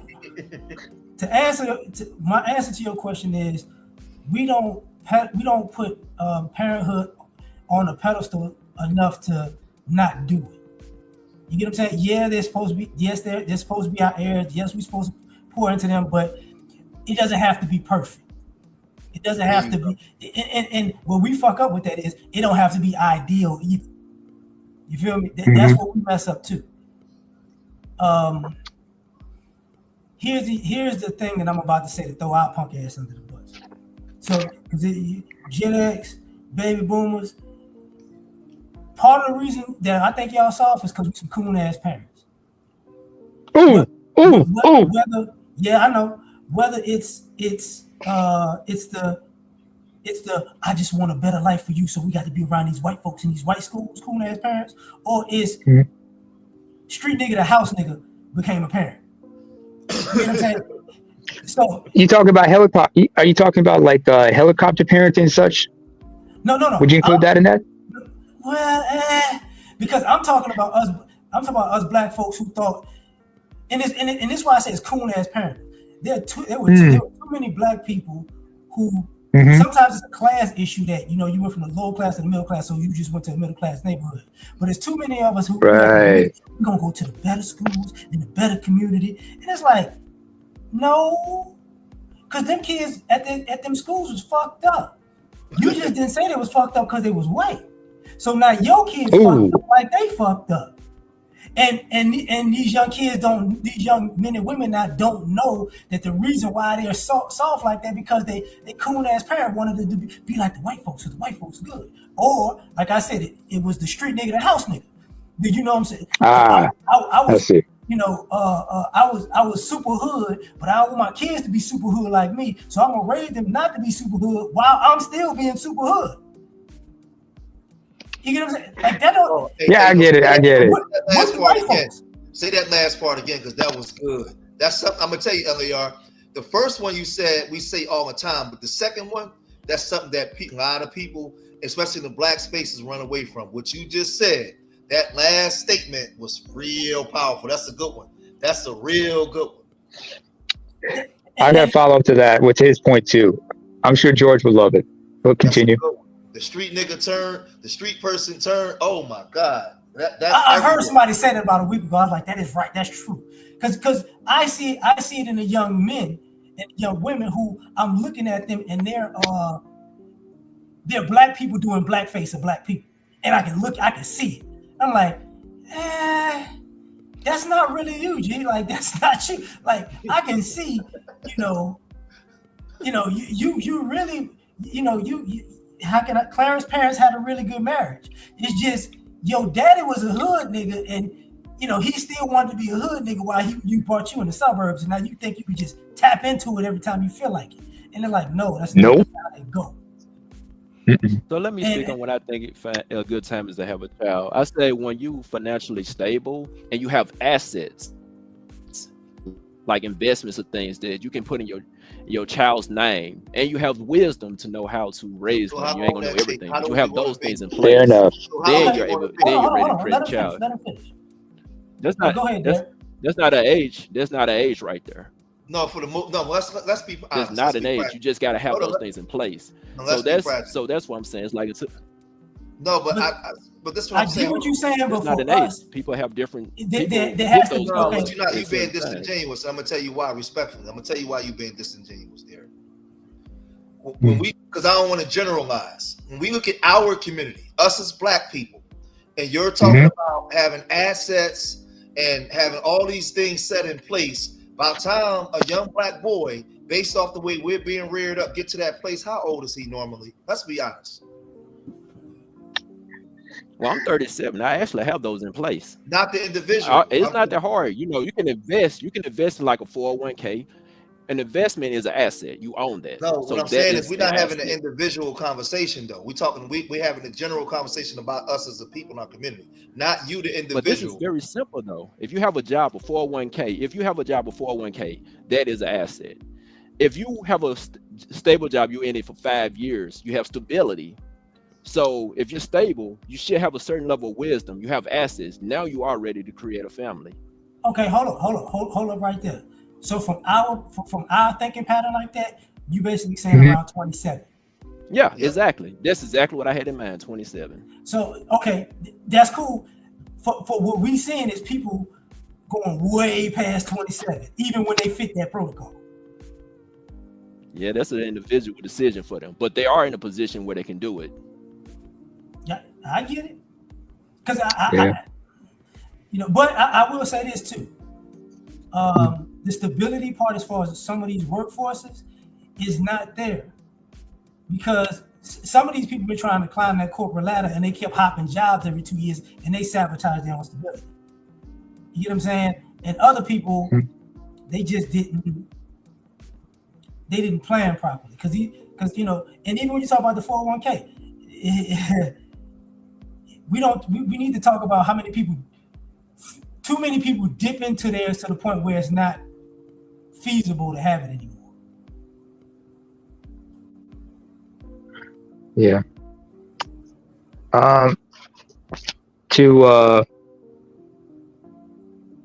Don't talk think about getting back to the coon ass parents. By the way, L.A.R, that was nasty how you threw yourself under the bus. That was ugly. Ooh. I'm surprised you came out of that one piece. But I got a cast on. Yeah, we had to get you a back brace too, man.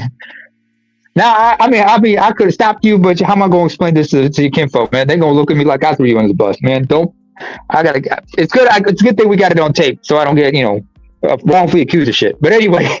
That community. Hold on, Derek. Derek, hold on a second. Back to the coon ass parents thing. To George's point and everything, I think there was a quote I remember, I think it was Plato, said that when you raise your child, do not foist your own values on them, because they're meant for a different, they're going to be the generation of adults for the future. You can teach them what they need to know, but understand they're meant for that particular time. And sometimes with some of the things you might be thinking may be outdated or may not be applicable to them. It's good for them to learn those values as a point of reference. but how do they use that knowledge and apply it to their situation going forward? That's the question. You understand what I'm saying? Yeah. Derek, say what you was about And to I say. do think, yeah. Oh, Go ahead. I want Go to ahead, Derek. add hold on on. to Let that. Derek say what he's about to say. Okay. Yeah, Go well, I ahead. was gonna say we just need a higher level of financial literacy. Because, like I say, you know, I know you mentioned about people dipping into their 401k. It would be good if we had a higher level of financial literacy because there is a penalty for using your 401k. It's not supposed to be used like that. But you know, it's on the individual to educate themselves. I educated myself. The materials out there, we can do so. Well, I will say to you, Derek, then, because, and I'm just speaks to you, the individual, Derek.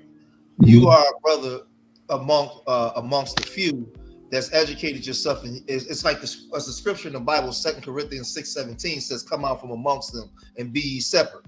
So you are a brother that you come from where we come from. You looked around your environment and said, I want better than this. I don't think I'm better than this. I just want better than this.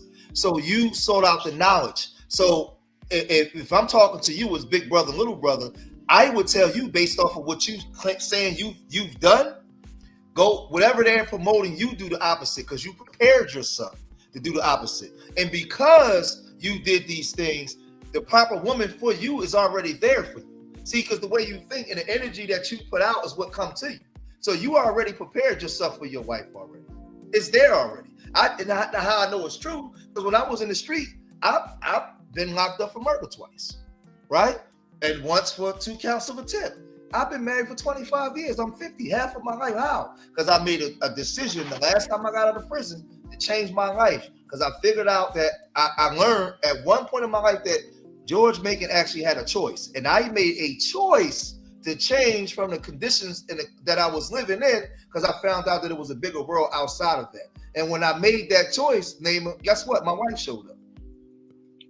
Thank God for that. Now I'm gonna throw us under the bus again. Oh no. Yeah. Let me get it on tape. Let me get this on camera. All right. I think we do need to pay attention to younger folks when they say, you know, the options aren't as prevalent as we think they are. Mm-hmm. I agree. You know what I'm saying? But I will say this, and it's gonna suck. Yeah, it's way more hoes out here, and it's way more hoe ass niggas too. So the question, you know, is who really wants an adult life? Thank you. Because we like that's the thing. I think sometimes we got to separate, like that. Some people say they want an adult life, and some people really want one. And you got these two demographics together trying to figure it out, and it ain't working out well. But that's a problem. But this is why I said, L.A.R. when I because I got children of this generation, and I have conversations with my children every day, and I had to learn. I had to tell myself. Remember, we do content creation. We've been online for years, right? And I had to tell myself. One day, I was talking to my youngest son, and I was hollering at him about something he did, L.A.R. And I'm looking at him, I'm fussing at him, and then something dawned on me, naming like, this little ninja don't know what the fuck I'm talking about. And and he was only confused, I'm sure. He was pretty confused, wasn't he? Yes, because I'm giving him information to a world that he don't. I had to come down to where he was and say, all right, son, okay, son. And that's an us problem. Because we assume that somebody, you should be here. How the fuck they here? Right. How? Like, let me back this up because Derek, you're talking about the 401k, and London, I'm tripping. You put that in there about the tax. So anybody who in here at the moment, if you have a 401k and you dip into it, right? They're gonna tax you. One of the ways to get it without having to pay back is a hardship. So if you really have a hardship in life, and sometimes the hardship can be even too much debt. That can be a hardship. So you can dip into it to pay off your debt. But here's the issue. They're gonna ask you initially, do you want to take the taxes out from the amount that you're taking out? And you're gonna say yes, and it's gonna be a certain percentage. But this is where people got though. if your income, because it's gonna go as income, if your income goes into another tax bracket because of that, you're gonna have to pay taxes at that tax bracket. So you better add that into the equation because you might say you might be on the cusp of, let me see, just hypothetically speaking, 50 is a certain tax bracket, 75 is another. So if you had 50 and then if you had 50 something, let's just say 58 or whatever, and you take out a certain amount and you get to 70, 75, just 75 even, you're gonna get taxed at that 75 rate. So people who dip into that thing, if their tax bracket jumps up, they get stuck with this big ass tax bill that they're like, how the hell am I gonna pay this off? So they wind up in another situation. So that's one of the catch-22s about that.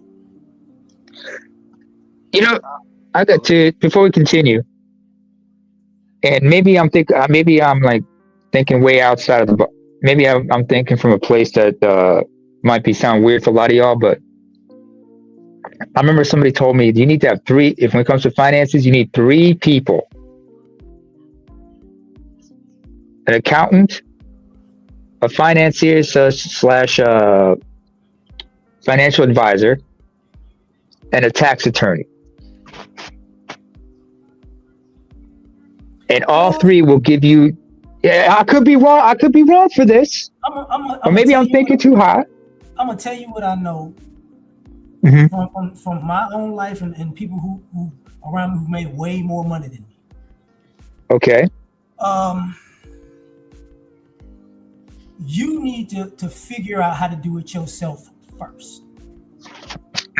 Because even if you get those people around you, if you have a certain amount of money, that a number that you don't have to pay attention to, it's gonna come up missing. Because you're not Good point. You're not really vigilant in I need to write this check. I need to look at this debit thing. I need to look at the tax part. Because you gotta learn it first to know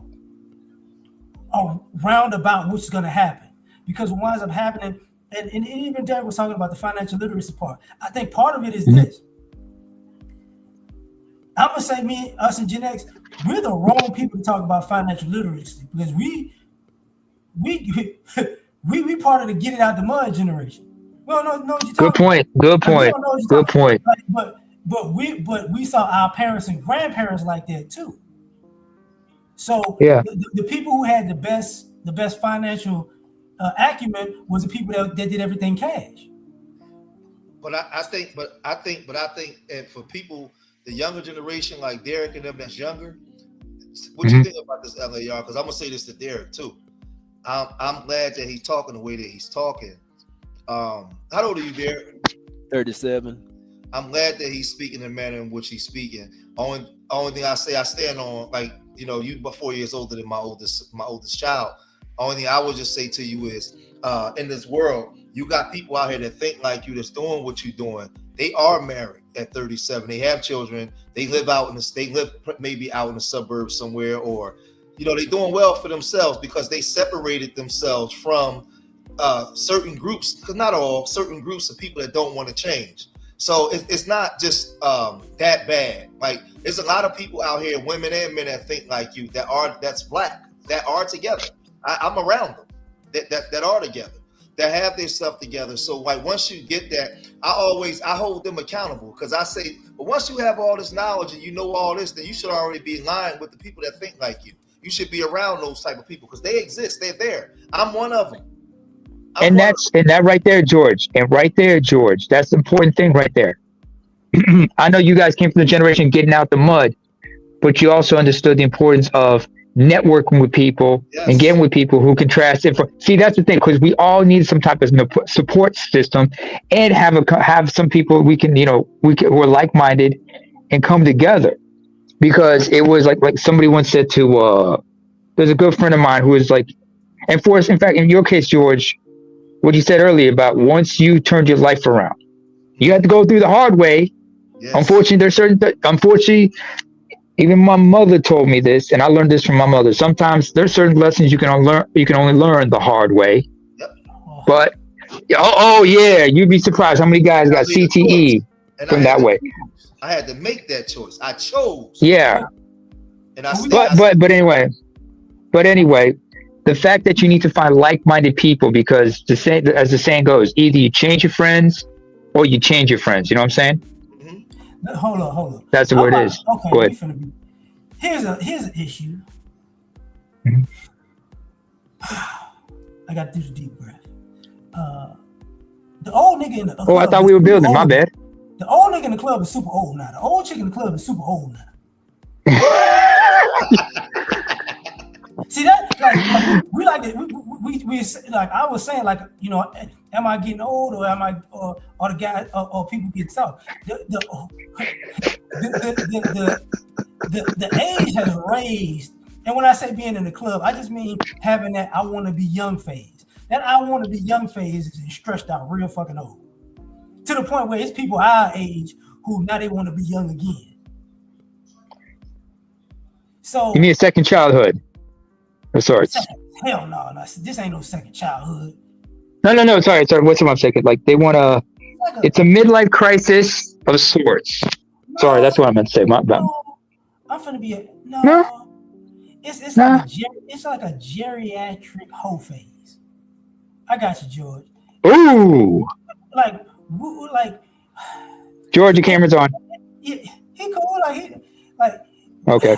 Okay. See, part of us don't want to go down this path. Like, you know, George married. Like I'm married or whatever. Whatever. I'm like, don't let her hear that. She might hear me. But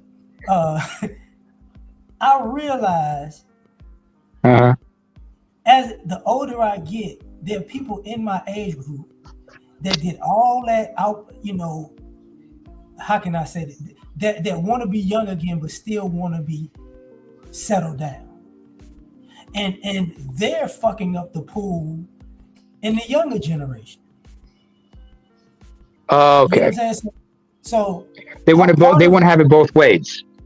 Yeah, like it'll be like, say, if I'm single again, right? Mm-hmm.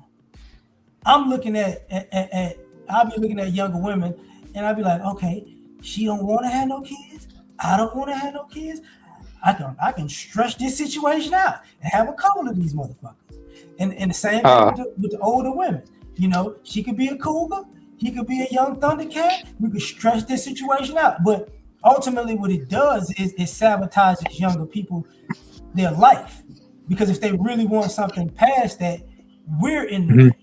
Like, just like we say the baby boomers is in the way of the financial system and the political system, we're part of us in Gen X, we're in the way of the millennials and zillennials actually having a good adult life, because we fucking up that young shit. Hey, can I ask y'all a question too then? And Derek, I want Derek to chime in on this because he brought up the economic part of it. I think when I look at today, and L.A.R, you appreciate this. This generation now have way more opportunity to make money than we ever had. They have way more access of making money with the social media in so many different ways. Where back in the day, a lot of times, man, like you might go get a job at McDonald's, or you know, you. I'm watching these kids today. What I see today, I see so many kids online making so much money. The only difference is they're making the money without the wisdom, because the process, like you can make money overnight today. And even when you sold dope in the 90s, it still was a process. That block ain't get jumping in 2 days. You had to go through trials and tribulations. I'm gonna say this. I'm not. I used to think that, but not so much anymore. Mm-hmm. Because to me, what has wound up happening is, because of social media and because of laziness, there's more information to have the opportunity to make money. Yes. But it's so trendy that it's like hordes of people running the same direction, so it kills it. Is there a reason why you're shadow banned? Who? You? I don't even know. I don't even care, to be perfectly honest. I've been on this shit so long. I don't even care. Well, that's how I know you're shadow banned. Because your page, you know, you should have way more subscribers, because I've been a subscriber for many years. Yeah. So I know you're shadow banned, just like Mr. Z is. Yeah, But like you're the one who George should ask that question to, since you do social media and been doing it over 10 years. no. Well, You gotta understand. I don't have Most to of the ask people you, I know on social media are way bigger than me. but So I had this. I'm gonna tell you, there is L.A.R. fault. I had this conversation with L.A.R. L.A.R. could be a lot bigger than what he is if he want to. It's just the way that he do his content. yeah, that too. But you're not Yeah, controversial. yeah. You barely even curse. Mhm. Let's just say, how can I put this? The person that I am on a day-to-day basis, I tone down on this bitch because I don't want to be entertaining. I could be me and the shit would be more entertaining and it'll get more views, but then I feel like a dancing monkey and I ain't fucking with it. There's a But purpose to this channel that some people, and you know, I don't. the reason this Okay, channel has a purpose. That's what I'm trying to say. let me rewind this just for the record. Back in Okay. the day, years Uh ago, huh. I used to be one of the guys behind the scenes that was giving content creators that was bigger than me content when they would run out. So Ah. some of the messaging that you see with other people over the years, Mhm. sometimes I was like, okay, what you could try this, and this, and it works for everybody else. It just didn't work for me, but I don't give a damn. How's it going? So, oh, and by the way, since George here, man, how about them Bears, man? Anyway, Why you Don't gotta worry do about George like that? hey, we still That's in there, wrong. man. We still in there. but one of the things that and this is for me, this is a nervous thing that I'm looking at. It makes me nervous when I look at the next generation of young men and women, whether if they have kids or if they don't have kids. I'm looking at the future of society because as we would talk about politically, the boomers, in my opinion, yes, they fucked up the money. Yes, they did. Mm. But what I'm looking at is generations of people who I don't know. It doesn't look like they'll be able to handle it and turn the ship around just in their own personal life because of it. And that's what, that's me as an older person looking.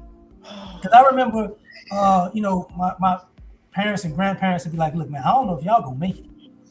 And it took us some years, and it's like, "Oh man, y'all worked out just fine. We looking at y'all differently." But now I'm looking at younger generations. I'm like, "Oh damn, dog." And the crazy part is, one of the issues is materialism. And like I said, that's on us as older people. We got the younger folks acclimated to a middle class and upper class lifestyle that they can't fucking afford when they become young adults, and it's fucking them up. And if they choose to have kids, because I see people having kids like that. That's when we talk about when we make fun of people with these crazy ass proms, or these young people with these crazy ass cars and crazy ass outfits and clothes, and we like, yo, why the fuck are you doing that? Like, as a parent, because us as parents, we look at other parents like, bro, that's not a good idea. Like, my kid needs to do this, but your kid can't afford it. Like, I had the conversation with my son about, man, I need to be on the phone. I'm like, look, if you on the phone so much and you can't afford a phone, you're fucked. If you want to play video games but you can't afford the Wi-Fi, you're fucked. You know what I'm saying? So, but I'm looking at a society of people. When I'm looking out, I'm like, bro, you're not gonna make it. And just for a caveat, just for reference, am I talking about black people? Yes, but I see that with black immigrants and their kids. I see that with non-black people and their kids. I'm like, yo, this is not looking good. I can agree with that. I can agree with that.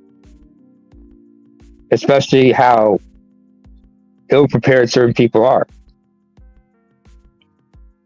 And how much, you said it all, man. You said it all.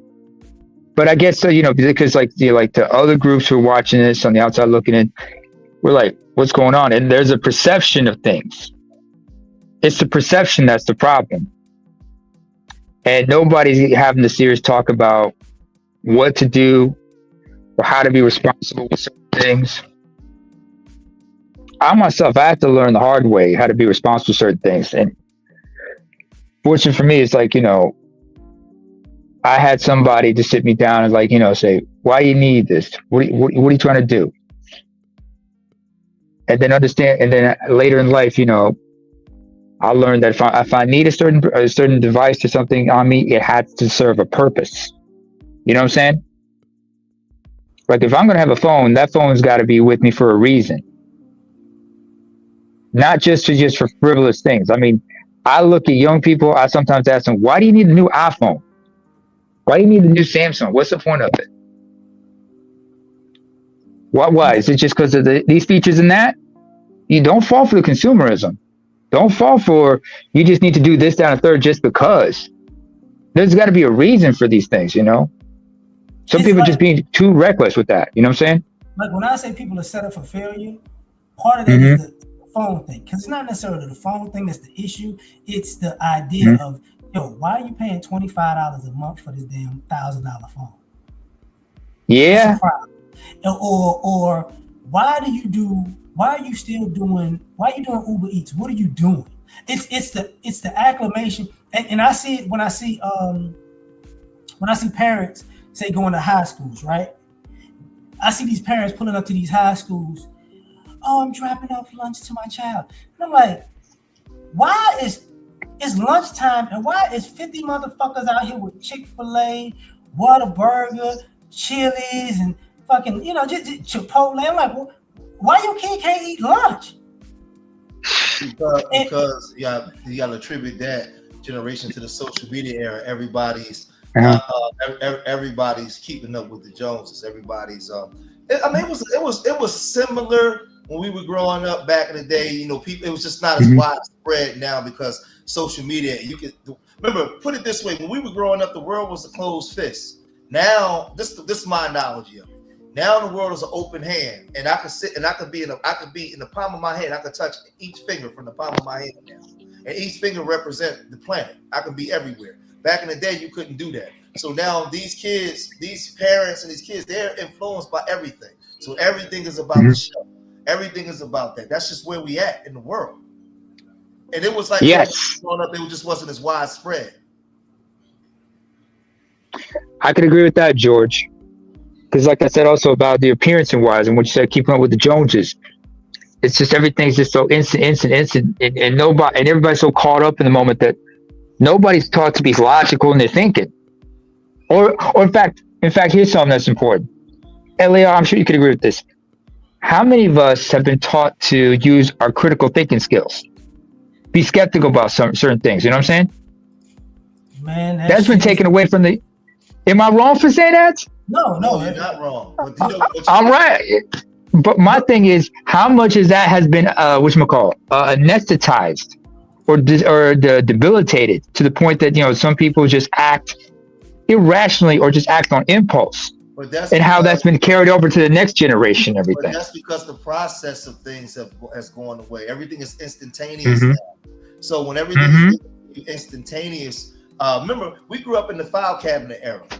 You gotta go. Oh, I remember the file cabinet. Yeah. Oh man, your full file cabinet going to like 4 or 5 different places to get one thing done, but they'd be like, "We'll come back later, come back later, come back later." All paperwork. But think about now everything's been streamlined. Yeah. But think about it. The book report era. Now watch this. I do this analogy all the time when I'm teaching in my program. The book report era. If the teacher gave me an L.A.R. an assignment to do that's due in 3 weeks in the book report, while doing that book report, we acquired 5 different other things that we wasn't even expecting to acquire in completing the book report. We acquired knowledge through the advent of the process. When you take that process away, right, and now this generation got to go through something. Critical thinking go out the door because they took the process away. That was done on purpose. I don't blame the kids for it. If the system is doing that, that's part of the agenda. Take away the process. Thank you. Take away their critical thinking. Thank you. It's there comes a point where does critical thinking exist? Yes. Are people using it? No. But a lot of people know are running from it purposely. Okay. See, All right. there comes a point where, and I hate to do this. Okay, well, when I say I'm different than I am off here, I'm gonna talk like I talk off here for a few seconds. We can accept a stupid motherfucker for being a stupid motherfucker, but you can't play stupid and be stupid. See, now you got motherfuckers playing stupid and being stupid and trying to act like that shit is smart. So now it's like, okay, so you an idiot and you a genius, and you're gonna only be a genius when you feel like it, but you're gonna be an idiot when you feel like it too. And I'm supposed to play this stupid game with you. So how about I let you drown? Mm-hmm. And I say that because you see it in social media with a bunch of people. You see a bunch of people making content, and you can tell when they're making content they're a fucking idiot. But you can tell by their comment section they got the agreement of a lot of fucking idiots. So stupidity has been monetized. Lacking critical thinking has been monetized. That's why people keep regurgitating talking points. Same thing when you go outside and you hear motherfuckers saying the same shit over and over and over again, and you're like, bro, you know that really don't make sense when you think about it. And then well, you're a bot, you're this, you're that. It's like, oh, your responses are even canned. How about this? At the end of the day, when you go to sleep and you wake up in the morning, who thought for your fucking ass today? Like, because they're thinking for you in your sleep. Like, people forget that when they asked you back in the day, like, hey, what do you think is more important? The things you watch or the things you listen to? And usually the things you listen to are more important because they reverberate in your brain in your sleep. So a lot of people are listening to stupidity, they're going to sleep on stupidity, and they're waking up double stupid.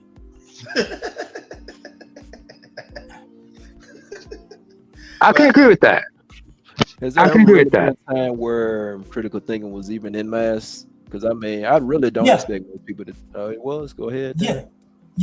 Like, okay, here's the thing. Like when people talk about woke now, it's bastardized. But what it was I would say I use it in the entertainment sense.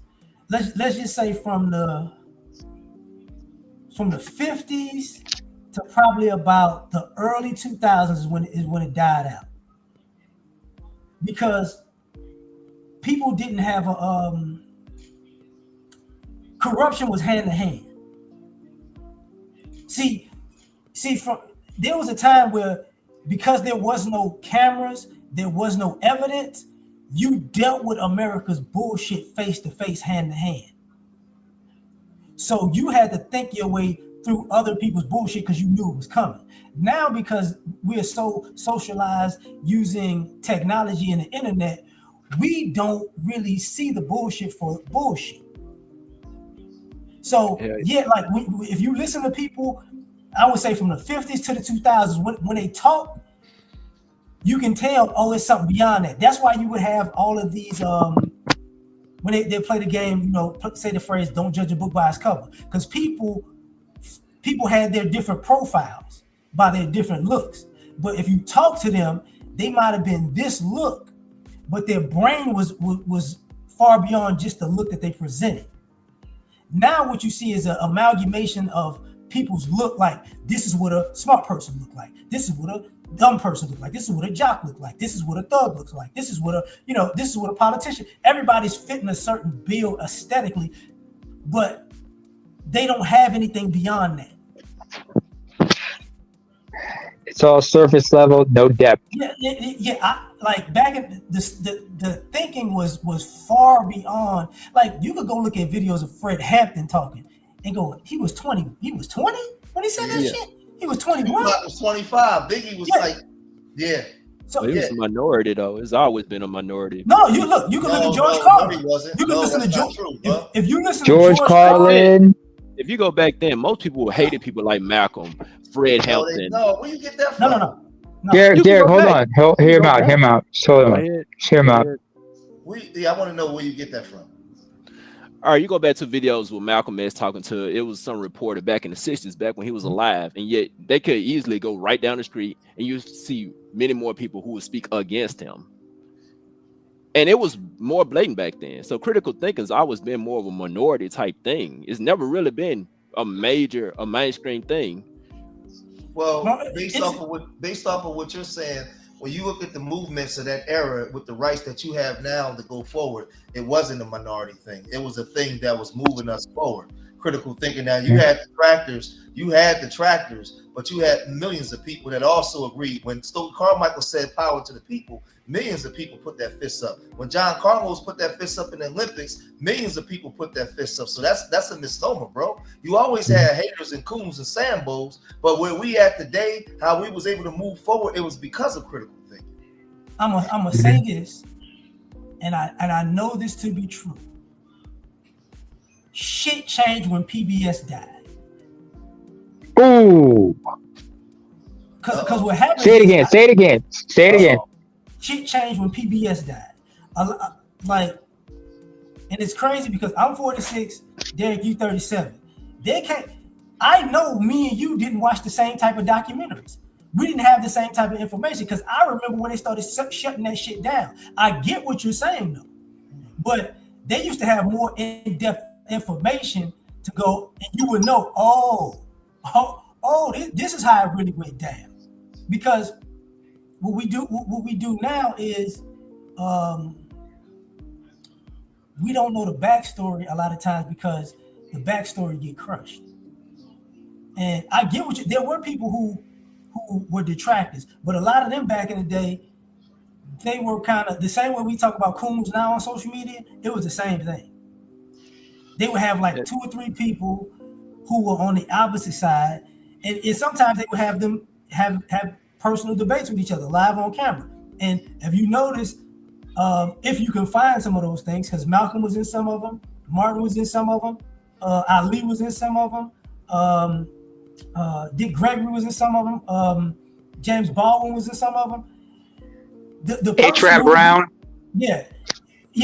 The person who was anti that movement was always looked at. Their talking points was always looked at with a side eye because they couldn't really make a good point. So yeah, that's what I was getting at right there. Yeah. I mean, yeah, you had critical thinkers, but most people, I mean, they would probably follow most people really just kind of probably stayed on the sideline, to be frank. It's never really been a large number of critical thinkers. It's not, I mean, you have the people who stand out who are critical thinkers, but it's always been more of a minority type thing. No, that's not true. I'm gonna tell you. I'm gonna explain something. So when Jacob earlier asked me where I'm from, right? And I said the 3 places. So this is in my lifetime. The neighborhood I grew up in and went to school in, the high school, was Fred Hampton. Okay. It's called what again? It's where Fred Hampton grew up. Oh, okay. It was where he grew up. I thought you said it was called Fred Hampton. No, it was where. No. The center was on 5th Avenue. But I know from that, like, I didn't know Fred Hampton as a teenager. You get what I'm saying? Because he was dead. But old boy Bill, it was reverberating in the neighborhood. Is that the motherfucker that owned a gas station? You get what I'm saying? But I was in that era. I was in DC. It's crazy enough to say it when Doug Williams was the first black quarterback to win a Super Bowl, and they got rid of him, and he couldn't play in the NFL no more. I was there when what is the you know who I'm talking about. I can't think of his name. The mayor, the one that got caught with the crack. Marion Barry. Because that was the same time period. You talking about bitch set me up? Yeah. The bitch set me up. Yeah. I was, but my apologies for my bad for cussing. My bad for cussing. No. But that was the same era. Like, ironically, the EU era, which AKA doing the butt and all of that happened at the same time there. In Chicago, like, and here's a weird part.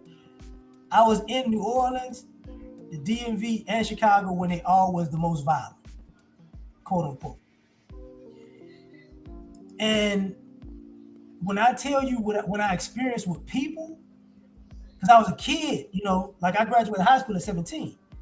It was a lot, like we were poor as a group of people, but we were definitely critical thinkers.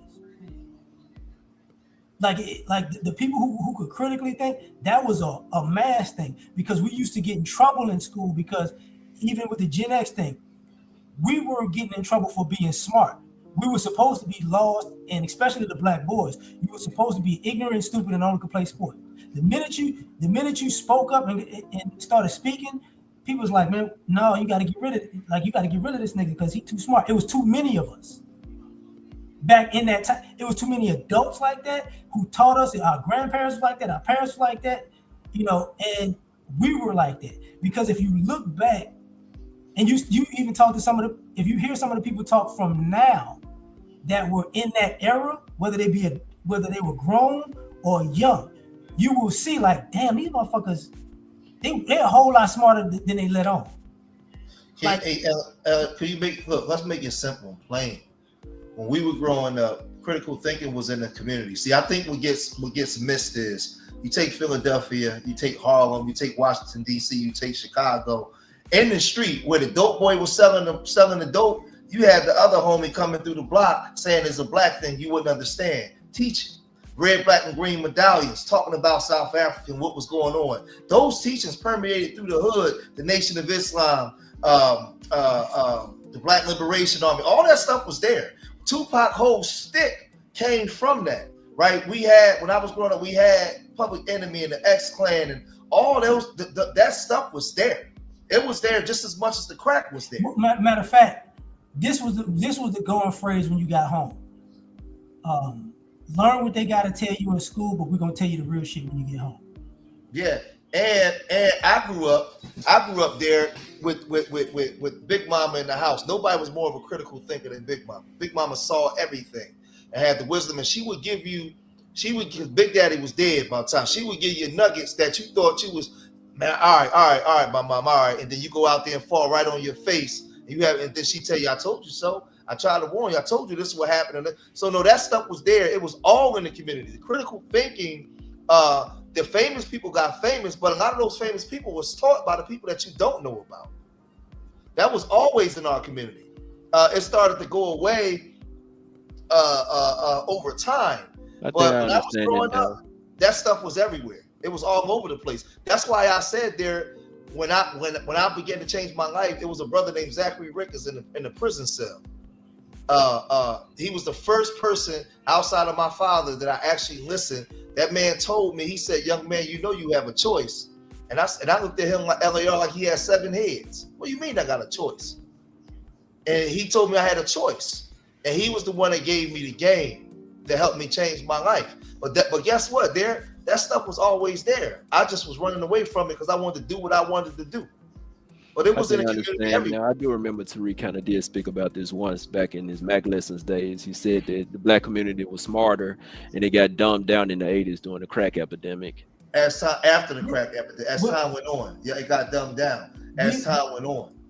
Like now our, let's just say, stupidity and ratchetness, that's because people want to be that. And the reason why they want to be that is because it don't take much effort and responsibility.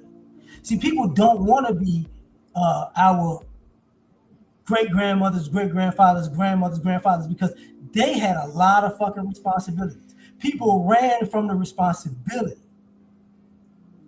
That's why you see a lot of the stupidity and the ratchet behavior, because they know, like, man, do I want to be the house that everybody come to?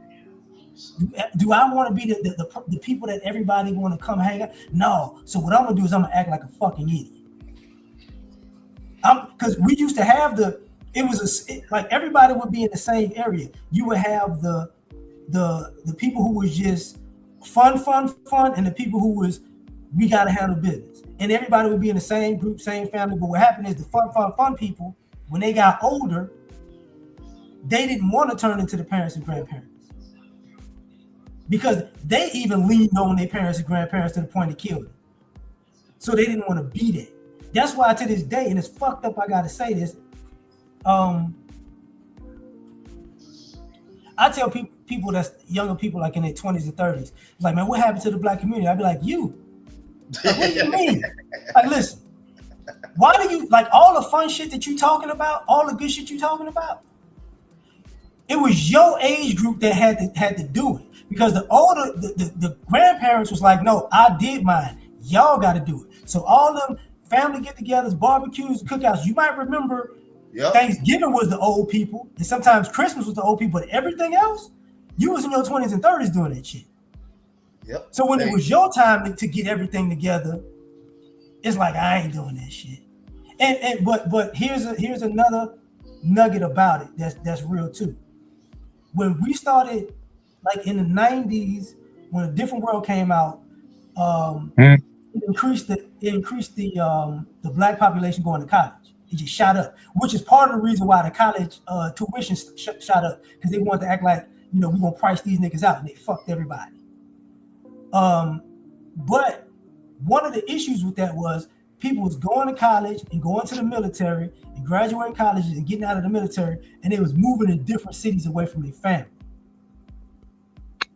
So now you're really, you know, younger people don't have the same environment because we moved out so much.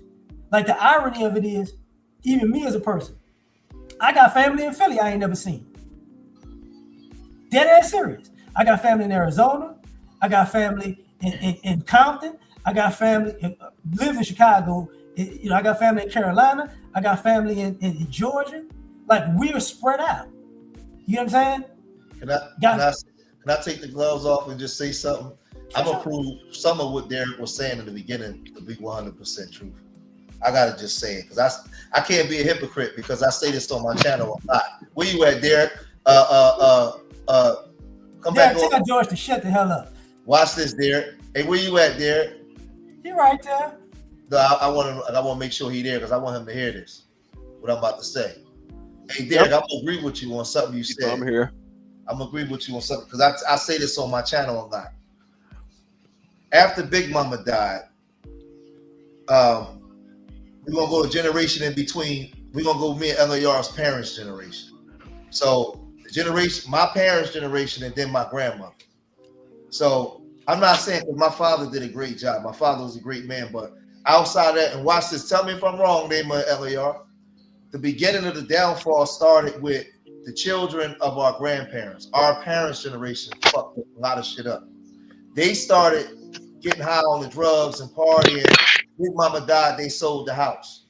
Some of them took out an extra mortgage on the house because they was getting high or they was doing all kinds of schemes and everything. So a lot of things that Big Mama and Big Daddy set up and set in play, they fucked it up. Because Big Mama had the insurance policies. She had everything set up, and when she died, a lot of our parents' generation didn't keep things going, and then they got hooked on crack, and then we was the generation selling crack to them, and then y'all came after us. But that generation from our grandparents' generation, migrating from the South out of Jim Crow, coming into Detroit, Philadelphia, getting jobs, sending them to school, sending my parents and them to school, owning houses and all that kind of stuff. When they died, a lot of our parents' generation dropped that ball significantly.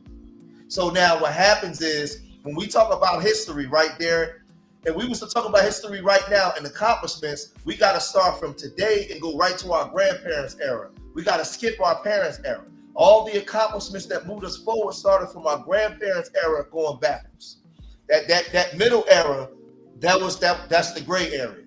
And that's the area that we got to pay attention to because that was the era that dropped the ball from the grandparents. It was our parents' era, unfortunately. And that's just the truth. I'm gonna say something that sucks. Okay, 80s, 90s, 2000s. For Black America, that's where the vast majority of your first-time college graduates came from. And the reason for that is, like he was talking about, you know, the families kind of when granddad and grandma died. This is a, what do you call that? Let me use part of my family. When I met my great grandmother, she was living in the St. Thomas projects in New Orleans. The reason my great grandmother was living in the St. Thomas projects was because my great grandfather died, and he owned land, acres, cattle, and oil, because it was oil on the property. When he died, the white people in that town tried to kill my great grandmother, so she had to run to New Orleans and live in the quote unquote projects so they wouldn't fight. So when I was like 6, 7, my great grandmother was living in the projects because they basically ran off and they stole the land. And my granddad was a Korean War vet, and because this happened a lot too. So even when Tyree talks about the GI Bill, and a lot of black veterans didn't get the GI Bill or whatever. So They got it's shafted. yeah. So what they would do is the guys would come back from the war because it was still Jim Crow, really. Quote unquote, the Jim Crow housing practices didn't stop until like the mid 80s. But I ain't even talking about the mid 80s when I'm saying this though. He bought houses, but he couldn't buy a house because he was a black man. So he had to buy a house through like a white guy, and the white guy has to buy the house. He pays the white guy, and what the white guys would do would, they would set up these, okay, pay me like this, pay me like this. So when you would hear white people in the 80s, 90s, 2000s, talk about their rental property, a lot of that shit came from the black people paid off the fucking house, and then they go, oh, you was late by a day, it's in the contract, I'm voiding it, you got to find another house. That's where a lot of that shit came from, especially in the white community. So when they have multiple houses, that's where that came from. Then you have when you talking about with the parents and the great grandparents, they had to start over, and then they wind up owning shit. And then the kids was like, I don't want to live that struggle. So I want to feel like I'm somebody and rich. So part of that Raisin in the Sun shit. If anybody seen the Raisin in the son always wanted to be a businessman, so he ran off with the dad's retirement and got scammed like in a day, and they wound up broke again. Mm-hmm. That's the underbelly of a lot of the stuff that George talking about that had some of the folks in the streets, like when they was younger dealing drugs, because it was like, damn, like, because you would see family members with nice cars, but the house is kind of shabby, and you're like, how the fuck? And they had these fur coats and shit, and you're like, what the fuck? And then you come to find out, like, that's what happened. And now, they go broke in like 2 years, and it's like, look, man, I know I'm screwed. Like I can't, like I'm not even gonna try to worry about this. So you had us doing. Some of us took penitentiary chances. Other of us doubled down in like academics and athletics, and that's how you got especially the black part of Gen X. That's how you got that. And I'll say it now. After that, we fucked up the kids. And a lot of our grandparents left land, but so let's just say L.A.R. We didn't want to live there. Let's say L.A.R. up in Chicago. His grandfather passed away in Louisiana and leave land. L.A.R. don't want to go down there. You know what he do? He sell it. They sell it. That's what happened, man. And it's the truth. So a lot of things that we got today. Now we could talk all day about racism. We could talk about what they didn't give us. But one thing I know about black people and been online for so long, we don't like some truth hurt. Some truth sting real bad. And everything, the white man did what he did to us. But there's a lot, L.A.R. know this because he just talked about it. There's a lot of things that we threw away that our grandparents left. Like we totally just shitted on their accomplishments. They left a lot of stuff for us, man. And we didn't. We seen like yeah. We look at their struggle and said, well, we don't. What's the name on TV right now in DC? The quarterback. But we tried to go the other way. You know what it's a tribute to now, L.A.R. It's kind of like the young people today. When they get their reasons for why they don't want to get married or why they looking at our struggle and they attribute it to theirs. That's the same thing we did with our grandparents, and we threw away a lot of generational wealth because of that, and we still paying the price now. And I often talk about that on my channel. Like there was a lot of homeowners here in the East Coast corridor. Man, they sold them houses. Man, they sold them. They gave them up, or they didn't keep them. They didn't keep the Right. mortgage up, and they lost the house. And I forget to say this, and I hate to say this. I would say that one of the issues that Gen X has with baby boomers is part of this financial issue, but it's something a little bit worse. We saw some of our elders trying to live the high life, knowing that the cops was preying on us, and they didn't give a fuck. So it hardened us to a lot of shit. So because like I said, like I've said this years ago, people me and George age and a little bit younger, we all know what it's like to get a gun pulled on us as a kid by a cop. We're glad that our kids don't really have that. They don't really like. If you ask a black man born at least probably let's say 84 and under, we all know it. But you go older than that, it dies off. You know, we know the experience of teachers failing us because we black. You know what I'm saying? We know that experience well. We know, like our kids, we sheltered them and we protected them in some way. We protected them, we're supposed to, but we sheltered them also to the point, and I hate to do this, and I gotta say this way, even with our struggles, we became those very older people who fucked up the money because them people wanted to be white and show white folks I can have something. Now we became the parents and we made our kids fucking white. I always say that because see, one thing I had an issue with, I'm conservative. I'm black conservative, right? I'm super conservative. But I don't feel like I have to placate or ingratiate myself to white folks to be a conservative. That's bullshit, right? I have conservative views, conservative values because my grandmother had conservative views, conservative values. But she also knew who she was. What's wrong with just being around decent black people? That's it. I ain't got to be around no white folks. I ain't proving nothing to them. I be around black folks that have a higher standard for themselves, that want to do better, but don't think that they're better than anybody. They just want better for themselves. Those are conservative values. I think that we got lost in that those way of thinking. Because I'm gonna tell you, think of this, Naima. Think of this. When Grandma was alive, I don't care how much. I don't care how much money you made. If you had $40 million in the bank in 1989, Naima, as a grown up, and you tried to move your grandmother out her house, she ain't moving.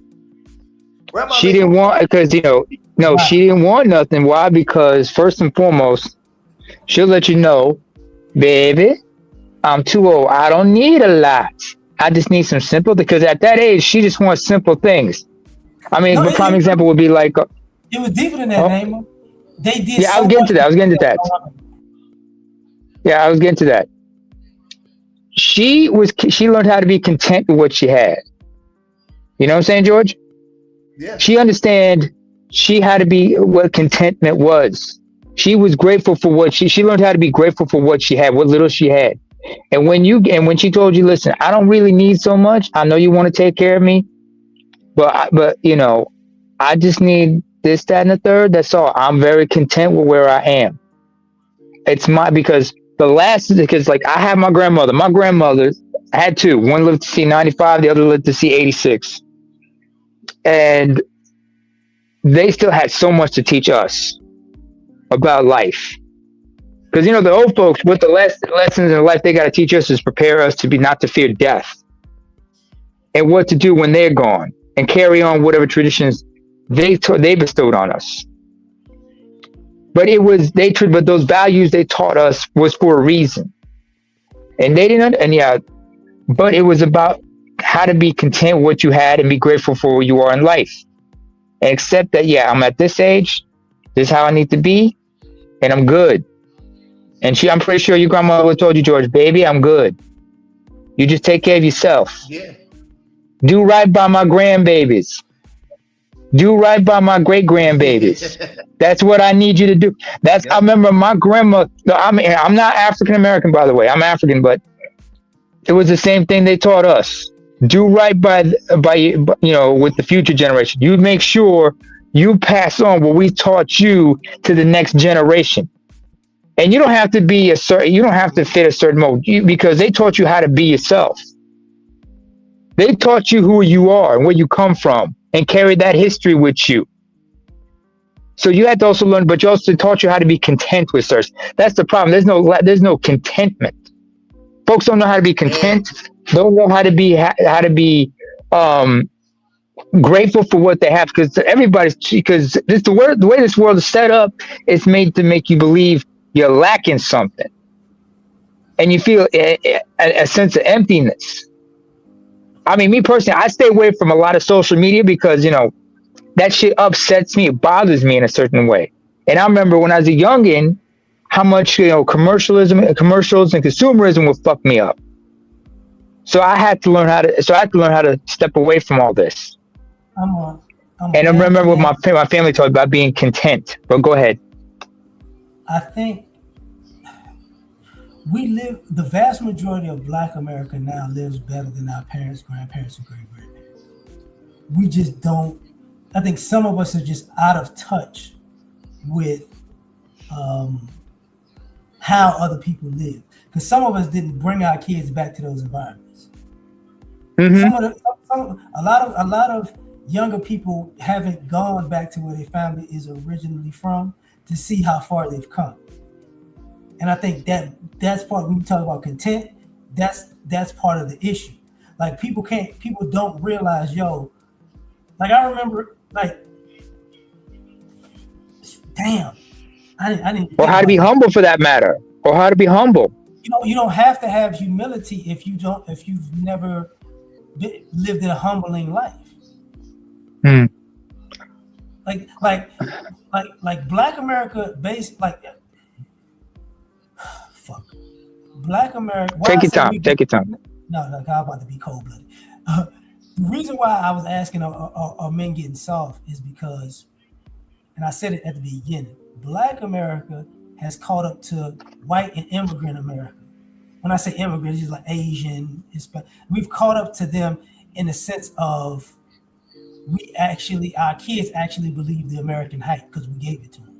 They actually believe we got an equal opportunity to make it, and everybody's on a level playing field, and everybody got an honest shot, and that's the shit that's not true. It looks better.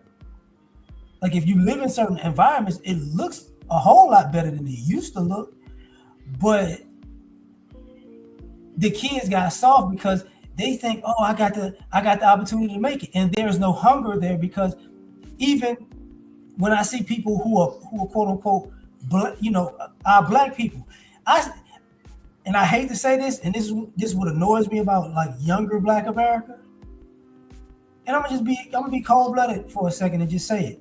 You niggas trying so hard to be activists, but you ain't got nothing.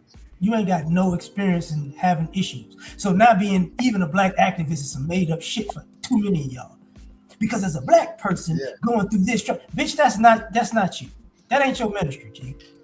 You didn't grow up like that. Now you making up random Black downtrodden people to protect from a situation your fucking ass never lived and don't even know of.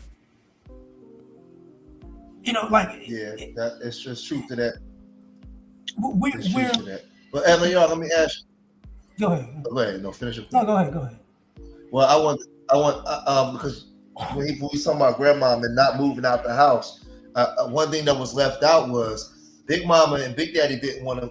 You could be worth $100 million. They gonna stay in that community where they from. You know why? Because they put everything that they blood, sweat, and tears when they came up from the South, or ones that was already up here. Everything that they built in those communities. Everything that moved the civil rights era and moved us forward to get us those rights came from those communities that they lived in.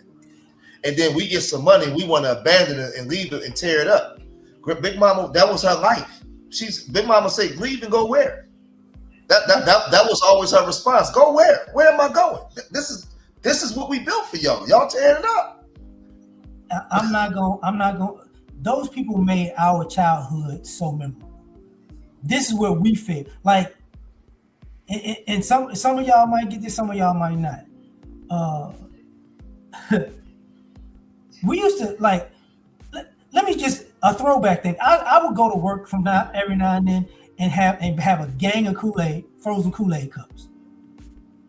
And it'll throw people back to their child. I'm going to work with this shit. You know what I'm saying? Like I got like 30 of them, just like, what's up? You know, we having the people who used to sell us candy and make Kool-Aid cups and sell us pickles and sit down and just talk to us and tell us about life. Who would teach us how to cook, how to sew, how to cut the grass, how to paint the walls. You know, who made us work on cars. Like, that sexist community. Yeah, like that is completely gone. You know what I'm saying? Like people don't realize, and I told people back in the day, one of the issues we had in our community is people actually thought street niggas was running the community. And I'm like, no, street niggas was running the streets, but it was old grown men that was working that they knew to stay the fuck away from. Yep. Because them niggas will break your neck. Like he just worked a 12-hour shift. He ain't feeling your bullshit right now. You be tough with them niggas. He gonna hurt you and wind up doing life somewhere because you pissed him off. And ain't give a damn about what gang he was a part of or nothing. And them niggas in the gang be like, oh, yo, that's Mr. George right there, man. That's such and such. Now leave that nigga alone. I don't care how big of a gangster you was. Back then they knew, yeah, what you saying is spot on, is 100%. Mr. Clarence wasn't no joke in the hood. There were certain people that were told, you know, if I'm not mistaken, there were certain cats that were told, like, you know, yo, see that little man right there? Leave him alone. He's going places.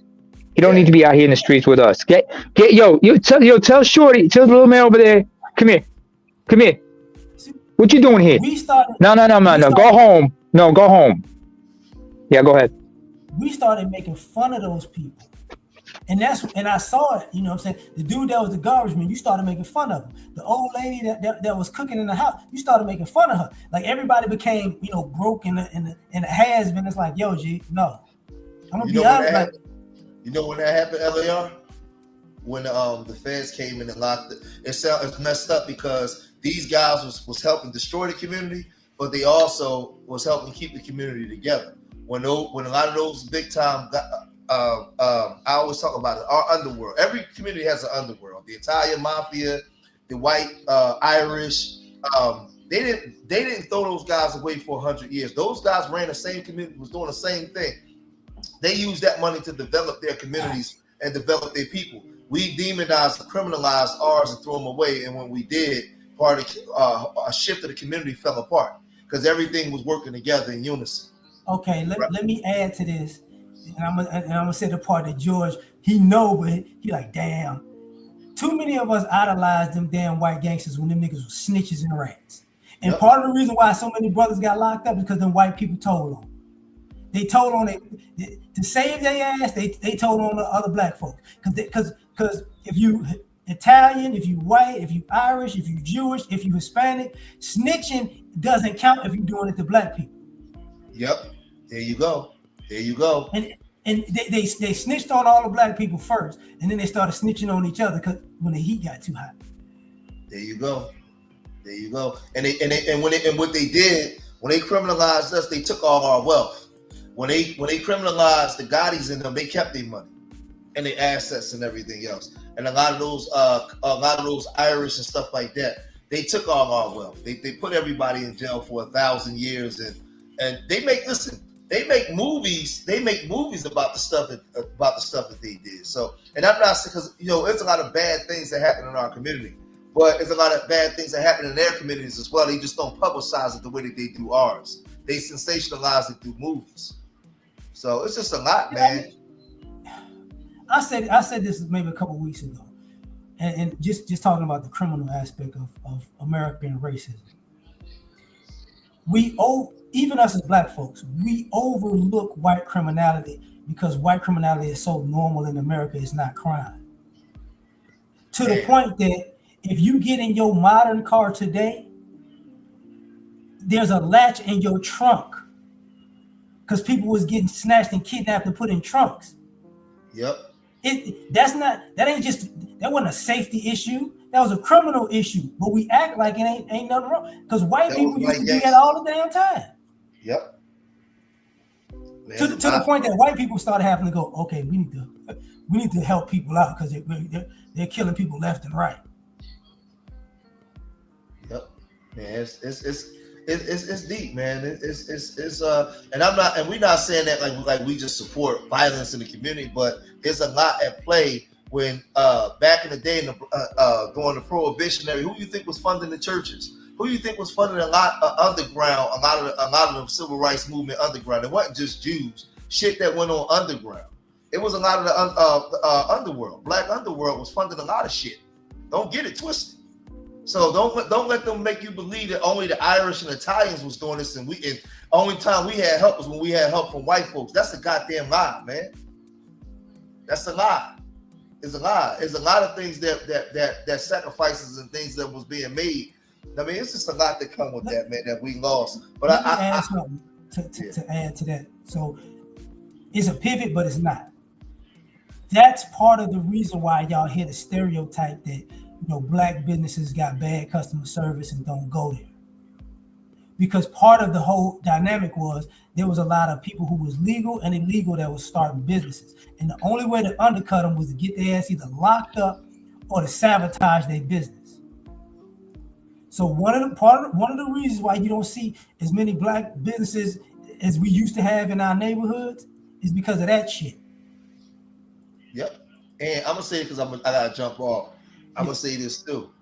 When it comes to selling dope, and especially in cities like Philly, Chicago, New York City, Washington D.C. Do you know why the feds really came in and locked up dudes? L.A.R. I'm sure you probably like why the feds swooped in. Because remember, they had sweeps 1986, 1986, 1990, 1994. 3 major sweeps across the country. It started in 86, 1990, because 86 is when they was bringing in the crack, but they were sweeping in, knocking up the heroin dealers. Then from 86 to 90, they let you run. 1989 and 90, they swept. And then in 1994, they had 3 major sweeps going into, and during those sweeps, it was Joe Biden had the 86 crack law, he had the 88 law, and then the 1994. But before they had the compensatory 82, right? Now the question I'm asking is, do you know why the feds swooped in and locked up all these black men? From my recollection, 2 things important. One of them, it was niggas was making too much money. And it was so much money, people was too flashy, and people got mad. The second part was the violence was outrageous, and a lot of that violence got put on black folks when there was really white folks shooting shit up. I would tell you, in '89, Washington D.C. was the murder capital, and the black clergy was down there screaming and howling for white folks to come in and save. No. Hold on, pause right there. I was living there then. So here's the interesting thing, folks. Crime was so rampant back then. Mm-hmm. And I was a child when I said there was a place called Avenue E. It was a fire station. If you go behind this fire station on Avenue E and give them a certain amount of money, they'll steal whatever the fuck you want and give it to you. So which some of y'all don't realize, people were stealing cars off of lots. That's why you got the protections you got now. People were stealing fucking washers and dryers out of the Macy's and grocery stores and fur coats and this is why the malls are set up the way they are now, because it was so bad. Yeah, well, check it out, L.A.R. What they did was, remember, Philly, D.C. and Baltimore is right next to each other. Right. They didn't give a fuck about us killing each other. You know what they cared about? What happened was around about 1990, on into 92, black men started figuring it out. Because the brothers in the nation, you got to remember, East Coast Corridor, New York City, brothers in the nation and brothers in other places start telling us, we start buying property. So what happened was those brownstones, 2-3-story brownstones in Brooklyn and all in New York, here in Philly, DC, we start buying up those properties. Remember, at that time, they was $5 crack shacks. Yeah. So people was getting high on them crack. Now, they had an agenda. They knew that they was going to come in 20 years later, what they doing now, and buy up. They was making the property value plummet when they would come in years later and buy it all up for cheap, right? What we start doing was, and I figured this out when I was in prison. What we started doing was buying up the property because the Renovate. OGs say go buy up the property. Yo, you got 150,000 sitting around. Come on, let's go down to the auction. Let's get these properties, right? So what we was doing was just buying up property. We didn't know what to do with it or how. They was just telling us, yo, this is gonna be worth a lot of money.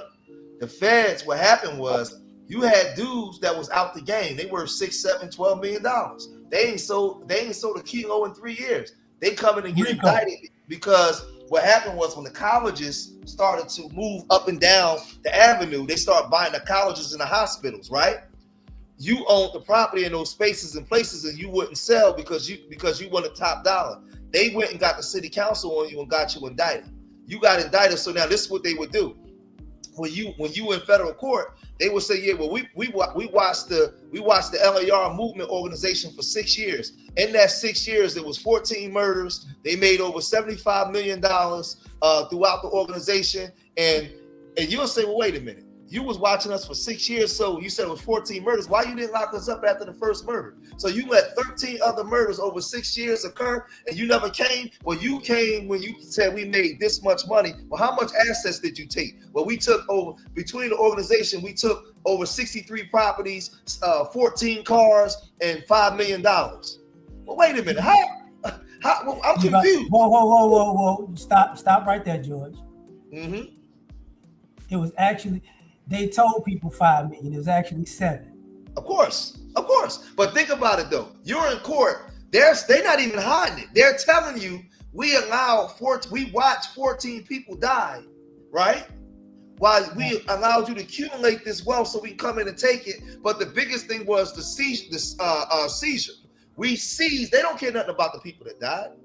They only care when you start waking up with the wealth and buying the property. Because that's partially what I meant. Wait, real quick. Think of this. In Chicago, let's just say you put those guys away, but you never ever took away their assets. You let them keep that. You let the family or the brother or the sister keep the assets. And you fast forward that to now. Gentrification wouldn't be happening right now, bro, because niggas will own that shit.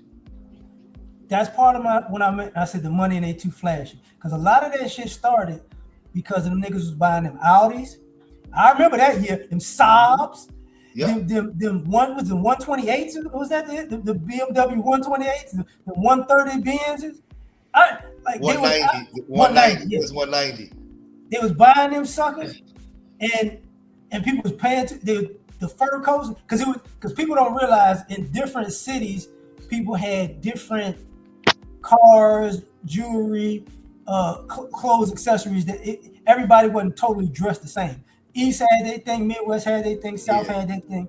You know what? So it looked a little different from city to city, but these niggas was flashy as shit, and it brought so much attention. Yeah, you got a groups of people that came from nothing, and now they making money. And I'm something it sounds crazy, but back then, women were taken care of, bro. Houses, a lot of houses y'all grew up in there, man. Your stepfather brought that house for your mom, man. And I'm not saying you in general, but I'm saying dudes had, man, listen, we took care. It was a lot of messed up stuff, but people was taking care of people, man. And I'm telling you, if you take a city like Philadelphia and you lock up 15 to 16 of the biggest dope boys in the city, how much property did they own in those communities? Now they're young and they're not doing everything right, but they never got a chance to actually mature into that money. You put them in jail before that. But you also got to add the other part. It was overblown in my opinion. There were some people who tried to stash money with people, but most of them people got their money stolen. Mm-hmm. Most of the people got their. So some of y'all don't realize that some of these dudes came home broke, and they got thrown to the wolves because the people that they actually trusted, once they did 5, 10, 15 years, they robbed the shit out of them. Yeah, but see, what I'm saying is, I get that, but I'm speaking on, it was levels to this thing. And cities like Philadelphia, population damn near 2 million people. Yeah. Chicago population damn near 4 million. I'm coming from the era where when you walked up, when you seen the movie New Jack City, people think that shit wasn't real. No, that was fucking real. That was a real thing. I'm talking about you walk outside to go to school and you seeing lines wrapped around the corner, right? I'm talking about open air, 24 hours a day, $50,000 to $60,000 every fucking day. These guys had so much money I mean, it was just unbelievable. And then what I'm saying is, they demonized us, but the Irish mafia was doing the same thing. The Italian mafia was doing the same thing. The small hat mafia was doing the same thing. The Albanians was doing the same thing. The Russians, the Asians, everybody. But when they go to jail, they was able to keep their wealth. We wasn't. That's the big difference. The last time I saw something like that was about 2001, because I'm in Houston. Mm-hmm. People don't realize when people in Houston talk about syrup, that's prescription cough syrup. Nigga, if you ever watch the movies on P.O. Mills, them doctors had them lines wrapped the fuck around the block. People trying to get syrup. Mm-hmm. And I remember it vividly because part of it was either Blanchard or Sophomore at the time. It's a street that goes to Texas Southern and University of Houston. If you get off of 288, it was like a pharmacy, like on the like right on the corner when you get off the freeway. Them people was out there lined up. So the same way if y'all go to Vegas now and they got them damn them weed dispensaries across from the casino. Same way you see them, it's this, like a lot of that stuff they legalized for their own purposes. At L.A.R., you know how much wealth was built during Prohibition from the Irish and the Italians? I can tell you specifically. When I was talking to you earlier about where I grew, I went to the same high school, you know, the same neighborhood as Fred Hampton. True story. Right. I was in high school and I ran track. Like I played football, wrestling, baseball, track. That's what I did. But in track, you do a 5-mile run. So my neighborhood, the neighborhood is Maywood. That's what it's called, Maywood. But we would go to the next neighborhood over. I always forget the name of that shit. But Fred Hampton Center was on 5th Avenue. The school is on 1st Avenue. So if you go if you look behind 1st Avenue, there's a big ass wood. So the woods separate the white suburbs from the black area. Okay. Fred Hampton died because the police shot the shit up. Right. So if I go about a mile, maybe mile and a quarter, past those trees, Frank White house is there. And if anybody knows about crime, Al Capone, Frank White was his right hand man. His house was basically a mile and a half away from my high school. The whole neighborhood was fucking different. Manicure lawns and the police was still, he was dead and gone by then. Still patrolling the area because they gotta protect the old gangster's house. That's American criminality for you, because it's the same. And the reason I said the distance, because it's the same damn police department from that 5th Avenue to the one. But think about it, L.A.R. Let's go to policy. When you deal with policy from Chicago through Philadelphia up to up through New York City, through Philadelphia up to Chicago with the policies, when you're dealing with the lottery, and how you had the family in Chicago and in Cleveland that created the lottery, then you had the Madame St. Clair's, you had all these black people that one family in Chicago was worth like $20 million. All the way back then, their net worth in their 30s and 20s was equivalent to $20 million. I forgot the family that the Chicago outfit stole. They stole it from them. They made them sell it out. They made them sell out because we didn't have the police protection that the Chicago outfit had. Theodore Teddy Rowe was the last one to fight him, right? That was all through the policymakers coming out of Chicago. We had a lot of people we had an underworld, bro. They always went after our underworld because we was the former slaves that was supposed to be the consumers to everybody. That's the way they had the system set up. So when you come into the 70s and the 80s with the Rockefeller laws in New York City, John Gotti's family is worth millions still to this day. They didn't take his wealth. But here in Philadelphia, they took Aaron Jones's wealth. So my thing is, talking about the RICO laws? Yeah, well, when they brought in the RICO, they brought in RICO when Nixon brought in those laws with the seizures laws, and they brought in laws to go against the mafia. But most of those mafia members, they didn't take their wealth. They allowed them to maintain their wealth when they came in, and the Asians, because the Asian mafia was selling all the heroin. So when they came in, when it was time for the blacks, they sensationalized us. Like they think about this, right? When you go to Chicago, you think about the GDs, right? The GDs, y'all the boogeyman, basically. That's what you guys have been made. Right. You are the boogeyman at the end of the day because. Hold on. Okay, go ahead. Listen. Go ahead. Sorry. The GDs Mhm. had gangs in different cities across America. So they make the money hand over fist. But the problem is, watch this, L.A.R. What happens when these young people that's making all this money start to mature and grow up and start going political like they did in the 60s? We can't have that renaissance in the 80s, which was once a gang. Now we moving these niggas politically because we got the money and we can financially fund politicians now the way the other groups did it. We can start funneling that money, or we got to put these niggas in jail. So they put Jeff Fort in jail and say he's a terrorist, a black terrorist. They put all these black people in jail across America because the underworld is now starting to make moves and make money. It's when you start to mature into that money and start moving politically and start buying up your properties. Now you got to go to jail. They never cared about us killing each other. They care about us maturing into the money and saying, okay, we got to do it this way now. Now it's a problem. That's why they did. That's why the feds come in. We can kill each other all up. They wouldn't give a shit. But if you take that same killer and from the south side and the same dude from the north side, and he said, yo, we're gonna put $5 million into buying up all this, and we're gonna buy all this stuff, and we're gonna start giving these people jobs in the community. Oh, you got to get these niggas out of here. That's what they care about. What are you guys supposed to be? What are black men? What are black people at the end of the day? The designated underclass, right? There you go. They're gonna go out of their way to keep y'all in your position because they realize they need. Because remember, this economy runs on what? Since the inception of this nation, it's run on one thing. It's on the backs of who? I'm glad you said that. That's what I needed to. That's part of the softness of America. Me and my homeboy Solo, for some of y'all don't know, Solo TV 84. He don't really do as much anymore on YouTube. That's my dog too. Mm-hmm. I told him years ago, I said, white people messed up the money. So part of the men becoming softer is basically because, and I hate to say it this way, these people need soft men to continue to do what they're doing because strong men will kick their teeth in.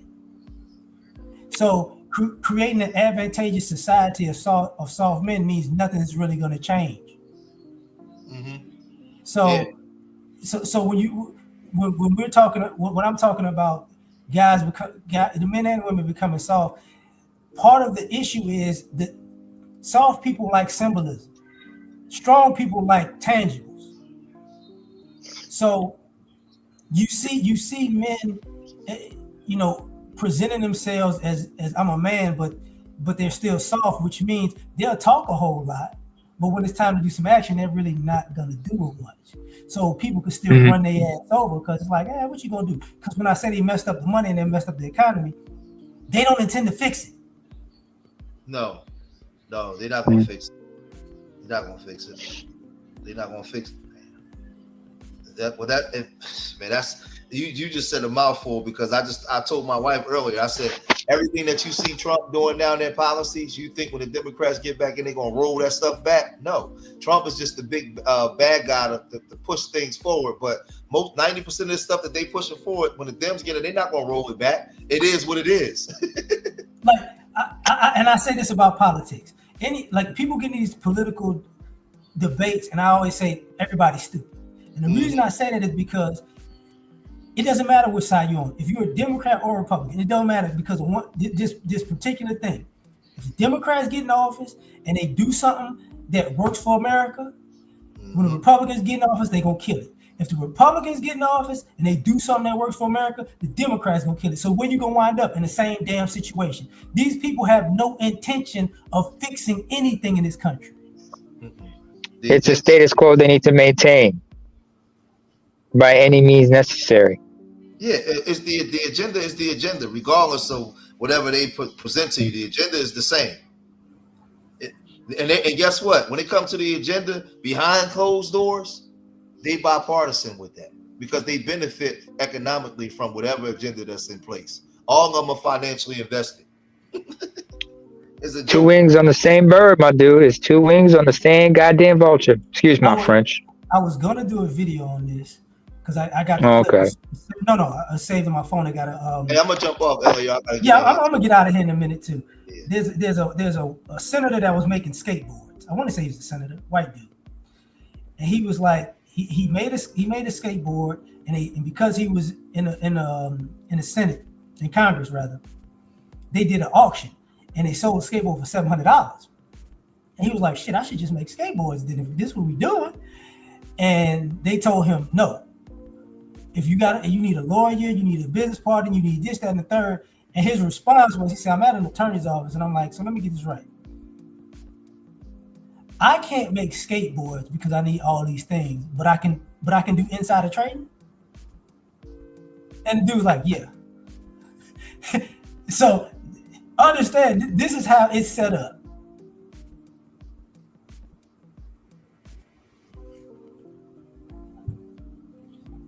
Oh shit! Name All right. You got it. He'll be back. He'll be back. He'll be back. No, George gone. George gone. If you got something to say, Derek, if you got something to say, y'all say whatever y'all want. Then I'm gonna shut it down. I didn't realize I was on here this long. That's cool, man. Hey, LA, thank you for having me up, man. It's always a pleasure to chop it up with you. We need to do this more often, man. I'll be keeping in touch, all right? You have a blessed Monday, all right? You have a blessed week. Stay safe out there. Love y'all. Look, I ain't gonna go to sleep till like 2 a.m, so I get it. I will catch you later. Hey, if you want, I'll call you later. All right. I'll just say for folks to maybe read certain books. Like I know when I was younger, like in my early 20s, I read the book Personal Finances for Dummies. They helped me out tremendously. Also maybe read books like 48 Laws of Power. That book right there will educate you on life. If you don't have anybody to teach you, then just teach yourself. Let me pause right there with you, because I'm glad you said that. I was gonna stop until he said, for everybody who ever read the 48 Laws of Power, I think people interpret it wrong, because the book is just about manipulation. So it's stories about people being manipulative. But the irony of it, after every story, they have a small section about how to kill that bullshit manipulation. And I think more people worried about the manipulation than how to destroy it. If you have, like, when you talk to people, am I right or wrong? When I talk to people? Yeah. Are they worried about how to destroy them? Elaborate on your question so I can understand it better. Like like when you read it, right? They have the story, they have the story part, and they have the little side stories on the side of it, right? And then they tell you all about, never outshine the master, and they tell you the story about the clergyman and the guy under him, and this, that, and the third. But then when you finish the chapter, at the end of it, they have a small section that says, this is how you stop people who do this, basically. It's been years since I've read the book. Actually, I listened to the audiobook, but it's been years, so I don't really recall. I recommend that book because it's a good book, but I actually recommend it because I was already living the laws before I even ever read the book, to be honest. Gotcha. Okay, well, because you listen to it, I get it. When you read it, I was living those laws before I ever read the book. Then I read the book. That's what I'm talking about. Okay. If you was living it and then you read the book, like Paris says in the chat, the book shows you how the same tactics destroys you as well. So part of the book, I've encountered people who use the book and they use the front part of it, and they don't remember the back part of it. Oh, okay, I get you. You mean people commit themselves to trying to live it out completely and just go out and be terrible people, and then they get burned by the transgressions that are listed in the book. Is that what you mean? Not just the transgressions, it's the actual responses to it. Because like when you listen to it, I know it's different from reading it. So when you reading it, the part they give you is long, but they give you a way to diffuse that at the end, and that's normally way short. It could be a couple of transgression right there. The transgression is what goes against the law itself on how to deal with it. Yeah, but it's super short compared to the chapter itself. Correct. And I learned when I was reading it, I'm like, so people go through this long extended thing that this is how they do this shit, and they didn't realize somebody could kill that shit in this with this short stuff. Correct. Because I like it, but I've seen people use it. I used to, that Sun Shooter, Art of War. You know, back in the day, it was that, and Rich Dad, Poor Dad. That was the 3 books you were supposed to read or whatever. And I realized people interpreted the part that they liked, but they didn't read the whole. They didn't interpret the other part. I ain't gonna say they didn't read the whole thing. They didn't interpret the other part. Because I mostly recommend that book to understand human nature. Now, yeah, some people might try to take the book and just try to live it out and basically become this evil villain in their heads. But I recommend it to understand human nature, because oftentimes in the Black community, a lot of our parents aren't really teaching us how to maneuver as Black folks in society growing up. So at least that book in itself can be your own tutelage on human psychology in general, so that you can maneuver more effectively growing up in society. you know what? It might sound weird I say it this way. I don't think that's human nature. That's just European culture. Because a lot of just from my experience, a lot of times even we put human nature as a thing, but it's usually European thinking. You know, that could be completely correct, to be frank. 'Cause I mean, like, you know, when you start going outside of America, people are a bit. Actually, I ain't gonna even say they're a bit. They're really kind of the same. They just do it with a kinder presence, to be frank.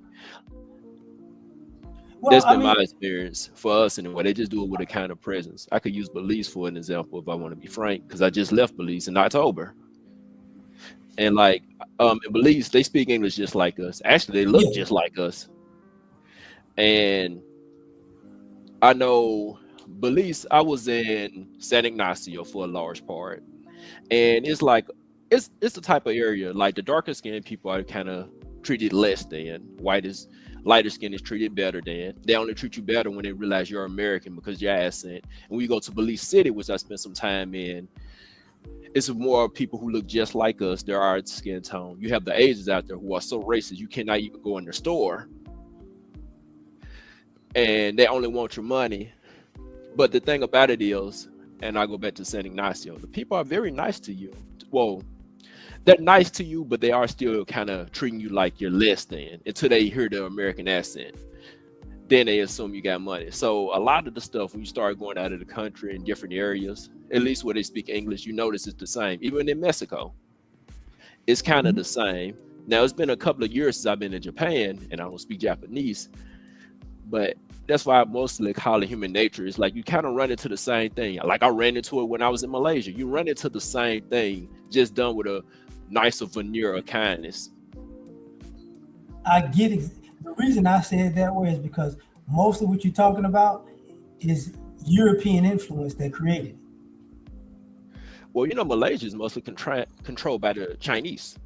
And Yeah, but the Chinese were controlled by who? well, you know, they technically speaking, like, you know, they bailed us out of our own. Well, they bought our debt years ago.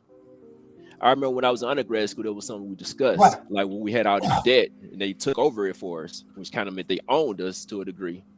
So I can't even say they're controlled by us when they bought our debt. Not like okay. China used to be under Britain. Like maybe 35 years ago they stopped. Between 30 or 40 years. I don't know the exact date off the top of my head. Part of the reason why China grew the way it did is they grew after Britain left. Their growth comes from like a 30 to 40 year span. I see. Well, So you're saying that they were influenced by the British? Is that yes, correct? yes. I can believe that. That's why they still have that color issue because expect from China to because you know China, Taiwan is the same damn people really. Malaysia is the racial aspect of it from Yeah, Malaysia. Since I was there last year, the Malaysians are essentially a mix of Indian and Chinese, two races of people who both equally dislike us. right. And who was Indian influenced by? The same British. Correct. That's why This Indians don't like like Afghans and Pakistan. They all the same damn people, but British people say you over here, you over here, you over here, and they're more influenced by British racism than they should be. That's kind of why I always, even though people talk about America or whatever, being one of the most racist countries, which is true, at least for us. But I always put more credit on the British. 'Cause I'm like, well, they did originate from there and they learned it from them. Those are the OGs. Well, ironically, really, that's the Spanish. Let's see. The Spanish and the Portuguese was that was the first really. Then the British took it to another level. Let's see. Because the Christopher Columbus quote unquote thing, that's Spanish, and then Portuguese. Because the reason why Brazil speaks Portuguese is because the Portuguese saw how can I say the Spaniards, I think the Spaniards and the English went to Brazil trying to do the same shit in Brazil that they was doing through the Caribbean and in the lower part of quote unquote the United States, and they was getting killed. Columbus is Italian, but the voyage was Spanish. So what winds up happening was they was killed. Like the quote unquote Brazilians, they were the people who wasn't letting them get off the ships. They was gonna kill them. That was the group of people was like, nah, y'all did it everywhere else. Y'all ain't doing it here. So what the Portuguese would do was they was giving them gifts and trying to befriend them. I'm gonna throw in something real quick. Since I did leave Belize in October, while I was there, during Columbus Day. They actually celebrate Columbus Day. Yeah. I was surprised by that. What is the island? St. Kitts. That's where quote unquote Columbus was supposedly landed. That St. Kitts is actually supposed to be named after Columbus. Let's see. St. Kitts and Nevis. That's the thing. St. Kitts and Nevis. Because I used to date a girl from there. And she used to tell me about, oh yeah, that's where I was like, okay. But because it's closer to the bottom. So that's why I'm saying like they went to, those people started going to Brazil because they were closer to South America than North America initially. I get you. So like, it's like I remember those, like I read a lot of books. It's one book that I can't remember the title of. It's one book I can't remember the title of. It was about the bombing of Hiroshima and Nagasaki. Let's see. Yeah, I haven't really read any of those war books. I don't really read those war books because it's just kind of documenting the glories of American war. It was quick cliff note. Basically, it was two basically air battalions, right? That was going to drop, but one of them was going to drop a nuclear bomb. They didn't tell which group had it. So they got the bomber, all the fighter planes, the fighter jets, whatever it was at that time. They got two different sets going. And they find out in the air who has it and who don't. So they got pissed because some of the people didn't make it back because they used a bunch of people as a dummy mission. Let's see. So they sent them on a suicide mission. And yeah, they didn't tell them. Only one group was on a suicide mission. The other one wasn't. Let's see. I can understand that. I was in the military myself, and I remember once it was a conversation that was had, and it was talking about, if they ever need to do a mission that was very risky, usually the lowest ranked person would get chosen. And at the time in that office, they thought I was the lowest ranking, which meant I would be chosen. But turns out I let them know, I'm like, no, I've been in longer than this person, which meant this other person would be chosen. Of course, my supervisor at the time said, it is up to their discretion. And I didn't really argue with them because it was hypothetical. Not to mention, I'm like, I'm not a fool. If we was in a situation like that, do you think I would obey that order? Look, I got a good friend who got court-martialed because they got ambushed in the Middle East and the people that ambushed him were using the cows. The cows, the thing is, cows and sheep, if I'm not mistaken. They were using those as covers, and they're not supposed to shoot the cattle because of the Geneva Convention. So they was pinned down because of that. And he was like, "No, I'm not dying because of no damn." Yeah, Geneva it makes Convention. sense. Yeah.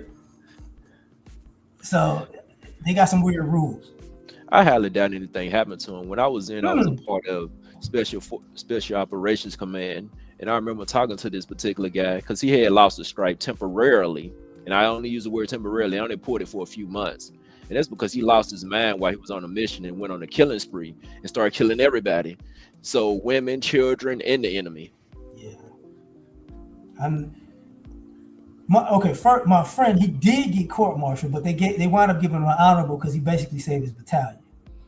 So he didn't have to go back, but they got rid of him because of that. Whatever it is, it is. You know, Granddad, like I said, was in the Korean War. Yeah, yeah. I learned about some of them from Korean. My uncle's Vietnam vet. I got friends that was in Desert Storm. Like I get it. I didn't see combat. I was just a part of a special operations command, but I didn't directly see it. I just remember I talked to the dude. He had a stripe pull. He told me why. He said because he lost his mind after he saw one of his airmen get killed, and he went on a killing spree and just killed everybody indiscriminately. And that used to be okay. Yeah, which to be frank, on paper he should have been executed for that because he went on a killing spree and started killing even innocent people. Because I said women, children, and the enemy. Yeah, like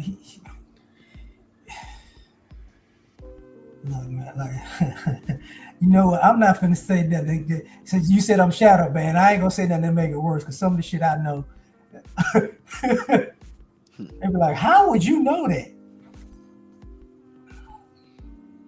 Just for the record, people, if you get in the military, just get in the military. Don't ever think you could become a. How can I say this? Don't ever if you were ever in a situation where you could become a spy, just know that's probably not a good idea.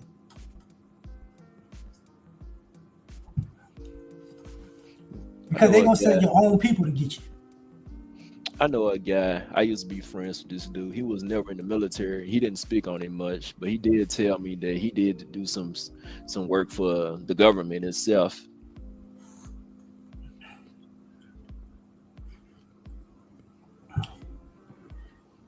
Some people think they're working for the government, the FBI, the CIA, the NSA.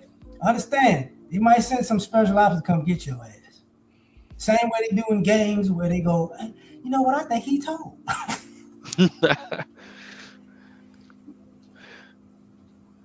I mean, it is kind of how you have crash dummies out. I learned a lot from listening to Tariq.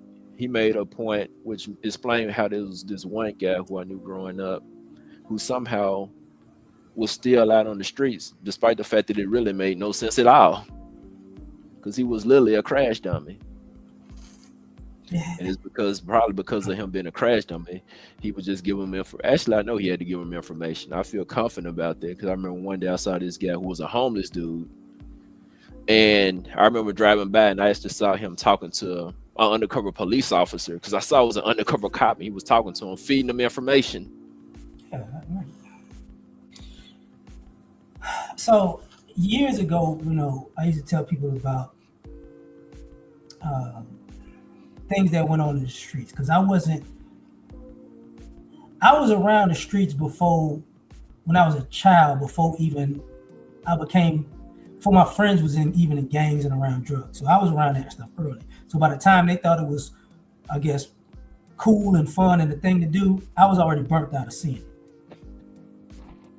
So I had to explain it for them then and people now that a lot of your, how can I say this? A lot of the people that some of you young guys, like not your age, but like when you're teenagers, a lot of the people in these gangs that y'all join, a lot of the people that's the leaders are really rats. That like all the other people y'all think are really either was dead or locked up, and the person that you under somehow just the last man standing. No, that nigga a rat. Well, I imagine it had to be the case for that one dude, because like I said, this one dude was just a straight up crash dummy. Out of his whole crew, he was the wildest, and out of his whole crew, he He was the only one who never went. Well, he didn't go to prison for a long time, and he's not dead. Because even his older brother had went away for many years, but he only did short terms when he went away. One of his friends, they gave him like double life. He used to be a friend of mine, but they do double life because he did a double murder. But only this guy, who was wilder than all of them, he only did short terms. Their street life is not for, like people don't understand.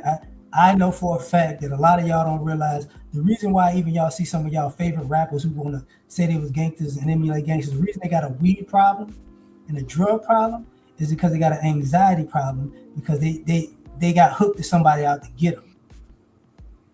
They weren't really built for the streets like that. People who were actually in the streets didn't want to be high because you could get got like that. But the people who was, you out, you scared of getting arrested, you scared of people running down on you. People was doing, like, first it was cigarettes, and then people started doing weed to quote unquote ease their nerves. And people was drunk too. That was because they wasn't made for that lifestyle. And far too many people are like that. So when something goes left, of course these people tell them. They're not built for prison.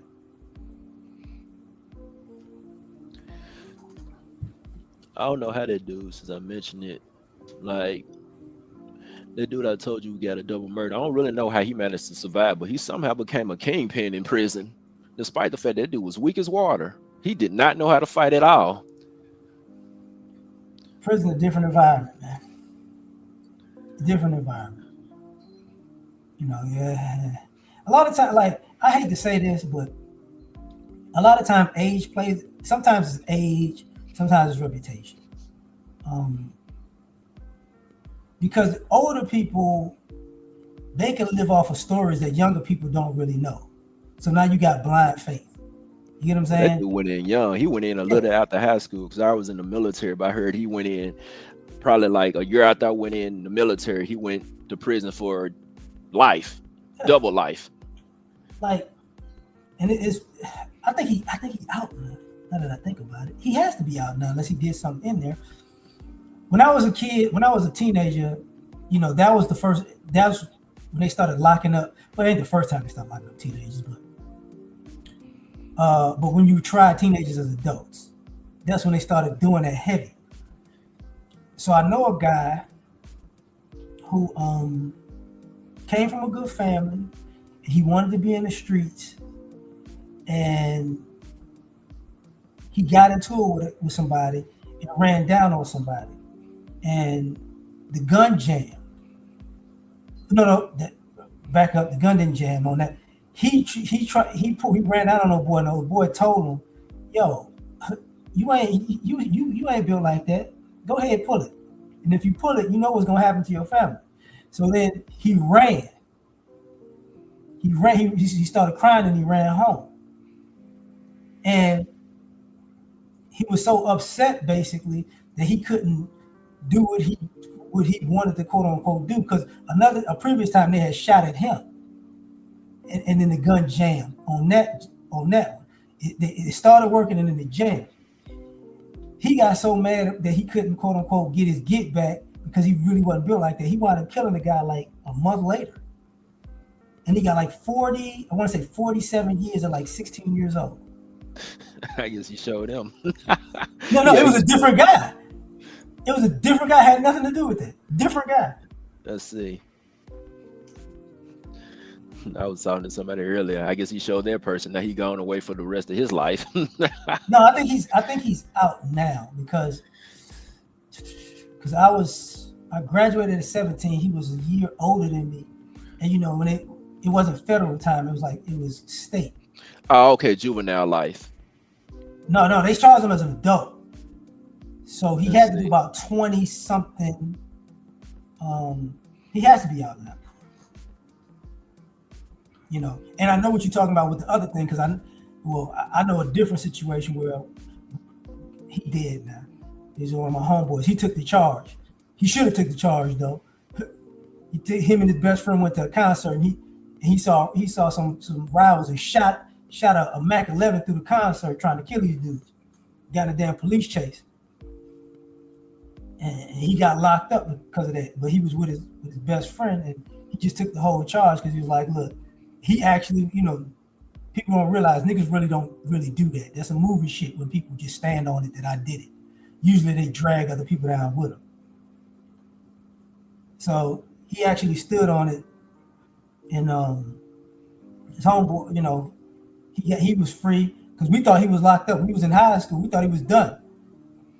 He wound up coming back and wrestling with us.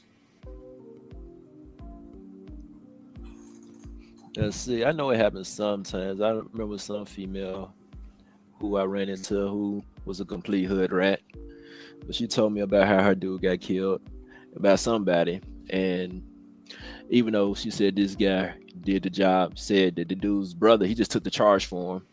I just assumed, I'm like, well, he probably knew he didn't have much going on in life, so he went ahead and just did it because he had already had some bodies, so it was just easy for him to just take the charge. Man, that shit don't. I don't know why people do that. You need to rethink that. Well, I mean, I guess if you ain't really got no traction, you ain't really going that far, and you see this person probably got the potential to maybe become a kingpin, you might as well go ahead and sacrifice yourself. It was probably only a matter of time before he's gonna go down anyway. You can't be even with that culture. You really can't be a kingpin in prison unless you was a kingpin on the outs. No, because when you get out, you ain't gonna be shit. Well, I was talking about dudes like that. These are dudes who are basically crash dummies. So it's like you might as well go ahead and just do it for them. You weren't gonna do nothing but go down anyway. You were just a crash dummy. They gotta learn the hard way. I don't like the and I said this before. A lot of people who are really into crime, they soft. Like a lot of people Yes, don't know they are. They are. I told you that dude did double life. I know he couldn't fight because I know that I was once friends with this dude until him and his friends thought it was a good idea to jump me. And so I beat his ass while I got jumped. But that dude really could not fight at all. That's why I thought when I heard he went to prison, I'm like, man, he must be somebody's bitch. When I found out this dude became a kingpin in there, I was thinking, but how? Setting people up. Like, like people don't get that part of it. But I don't understand the ideology because it's a waste of time. And people don't know how much of a waste of time it is because people don't realize the origin of it was by the time you became an adult, you was out of the game. That's how it really was. Like you was in a gang in high school, and when you graduated and got a job, you're not gang banging. Yeah, that's usually how it is for a lot of them. That's just a high school thing. Once they become an adult and it's time to get a real job, that's all behind them. But now you see guys in their 40s and 50s still gang banging. Like, what the fuck is wrong with you? I don't really see that for the most part out here. A lot of these cats really do have a job now. Okay. What area? What city you in? Memphis, Tennessee. Well, and I know it get wild out there, so that's a good thing that you don't see. Because in Chicago, it's still like that. I'd say that they kind of cleared the area out here, though. They really did. Because it's I know folks say that Memphis is bad, but I would say that Memphis is a lot safer than it was than when I was young. Memphis was cool, but I think Memphis cool. It did go. Shit would go down there, but I think they compare Memphis to Nashville, so it makes it look worse. Because to me, it's crime out here, but it's just not. To me, it's a lot cleaner than it once upon a time was. Yeah, I could see that. To me, crime is going down everywhere. Well, it really has gone down everywhere. So that's not even just to you. The stats really prove it. Crime has gone down. I look at it now that you have too many people purposely trying to be criminals, and I'm like, I don't know what you doing. Like, why are we doing this? He said Memphis got potential. The city just broke. Shit, every city broke. Every major metropolitan city basically broke in America now. Like, people don't. Most American cities are broke. just for the record, folks. America looks good in certain places, but it's broke. Believe me when I tell you. Yeah, I mean, we do have like a multi-trillion-dollar debt, so America is broke. I mean, years ago I wrote a post on it. I mean, we run on fiat currency, and fiat is just a promise of paying you back.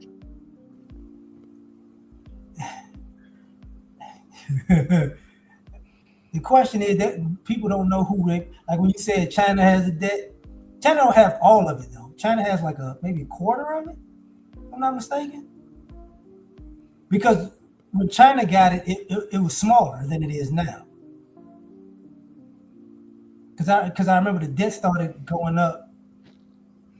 Bush.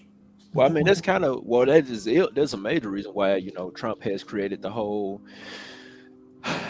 writing certain degrees as being unprofessional, and the purpose of that is because the debt ceiling from college debt has gotten so high, and people are not paying back their loans. So they decided to put a cap on how much people can be loan money to go to school. Yeah, but that's on them.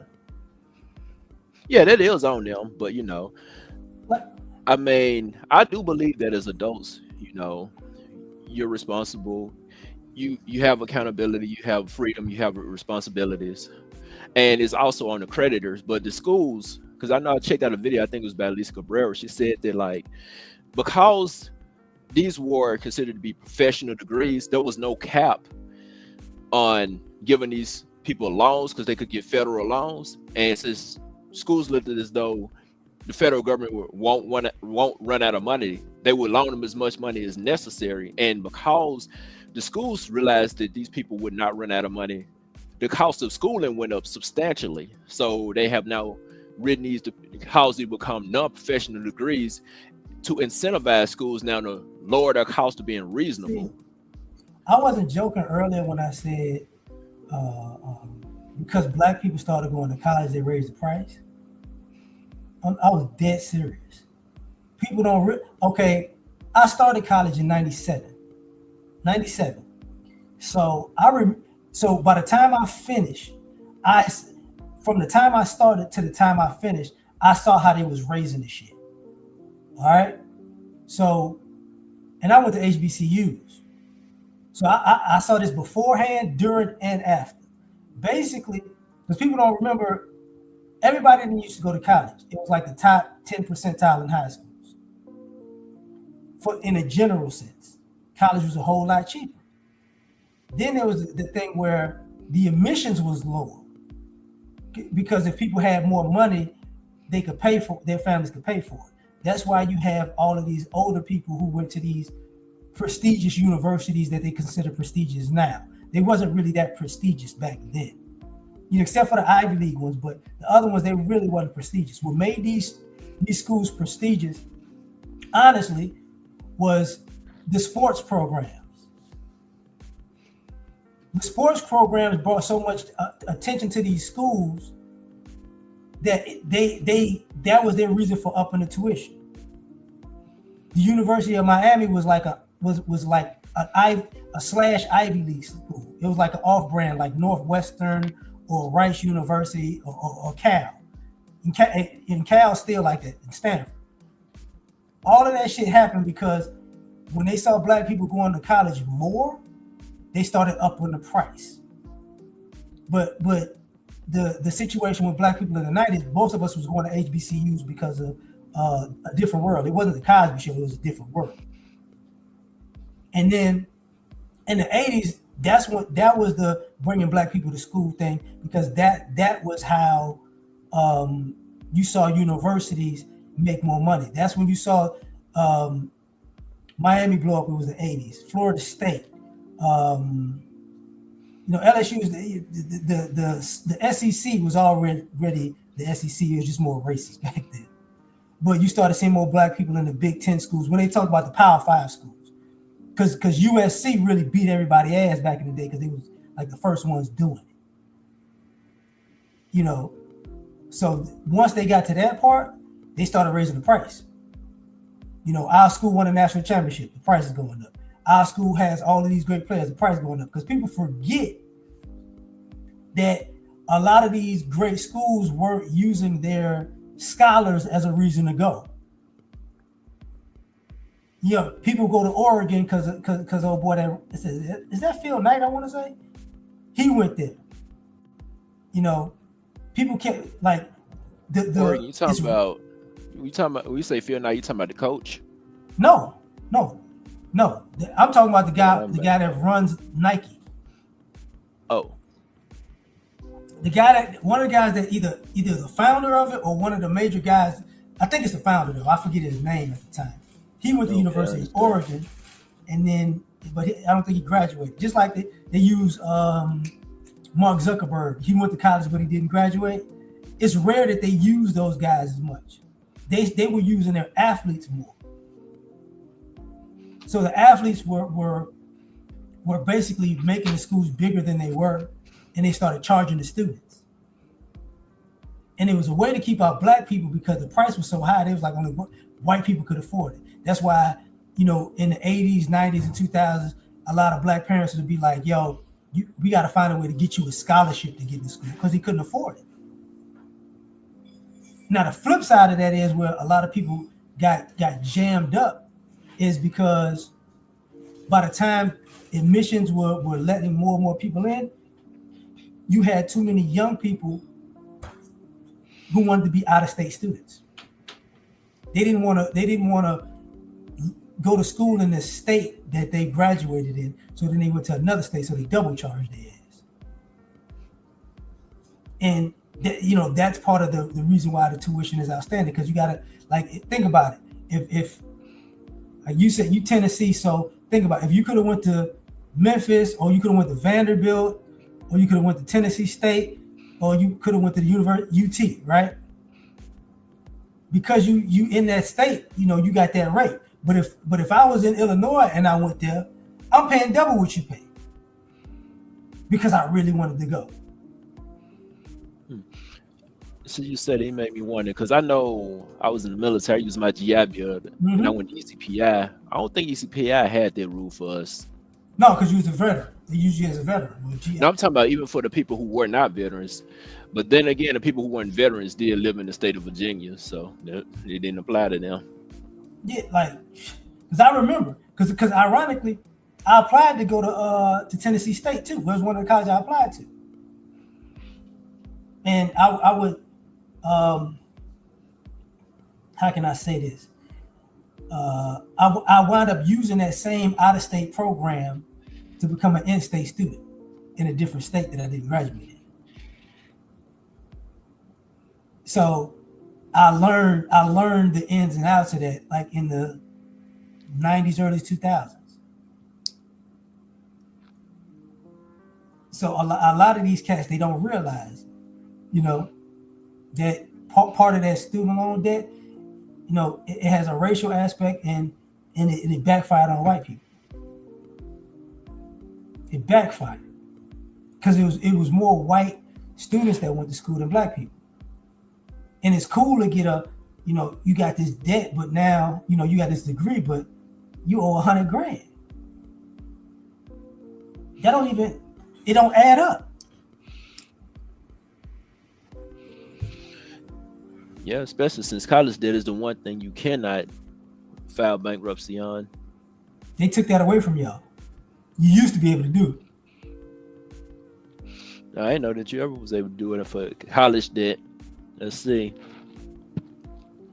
There was a time, because they changed something else. They changed that it became a thing, and then the other thing that happened behind it was they started adding college debt to your loan application if you wanted to buy a home. So that's why that's part of the other reason why people who got college debt, they couldn't buy homes. It wasn't as affordable because they started adding the your college debt into your loan application. They didn't do that at first. Because I did, because one of my homeboys, a couple of my homeboys work in banks. So when they first started doing it, he was telling me about it. He said, man, this is about to get ugly, dog. So I know me and you got close to a 10-year difference. I know life is different for you than it is for me. because I started seeing how they started messing with it.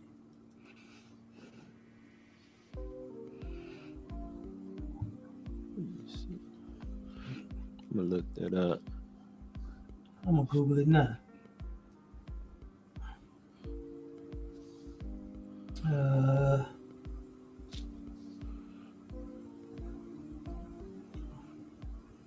College loans.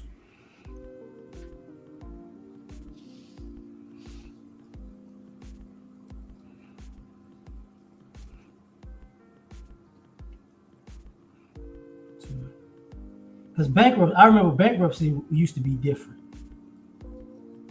Yeah.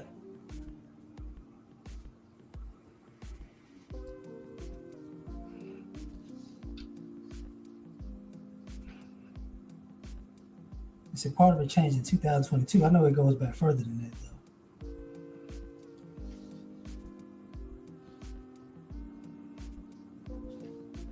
though. I don't know, like, do you remember like when the 80s? Yeah, it does say it. It says yes. Yes, in the past. Man, I hate this screen keep flickering. Let me move it to the other. It says yes, in the past, student loan debt was treated like most other consumer debts and could generally be cleared through bankruptcy. This changed due to a series of legislative amendments starting in the mid 1970s that made student loans much harder to discharge. Before 1976, student loans were generally dischargeable in bankruptcy proceedings, just like credit card debt or medical bills. 76 and 8 and 78, the first restrictions were introduced. 1990s to 2000, subsequent amendments progressively tightened these rules. 2005, Bankruptcy Abuse Prevention and Consumer Protection Act further solidified the protections for nearly all federal and most private student loans. And well, as you know, today, student loans are treated differently than most of the unsecured debts. To have them discharged in bankruptcy, you must typically file a separate legal action, and an adversary proceeding and prove that repayment would cause an undue hardship. So, because here's the irony, because if I'm not mistaken, bankruptcy was different when I was a child than it is now. A lot of the people who had like money, property, like, you know, assets, some of those people filed bankruptcy, and you got to keep the house, you got to keep the cars, you got to keep the money. You just filed bankruptcy. You didn't have to pay those debts at all.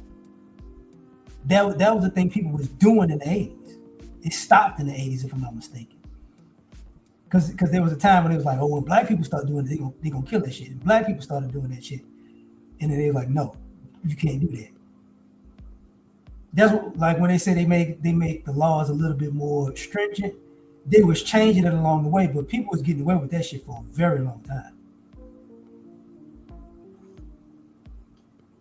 I had to, because I used to wonder as a kid, and they was like, yeah, they filed for bankruptcy. I'm like, so how do they still live there though? Like when they say somebody bankrupt, that's what it basically meant. I don't have it.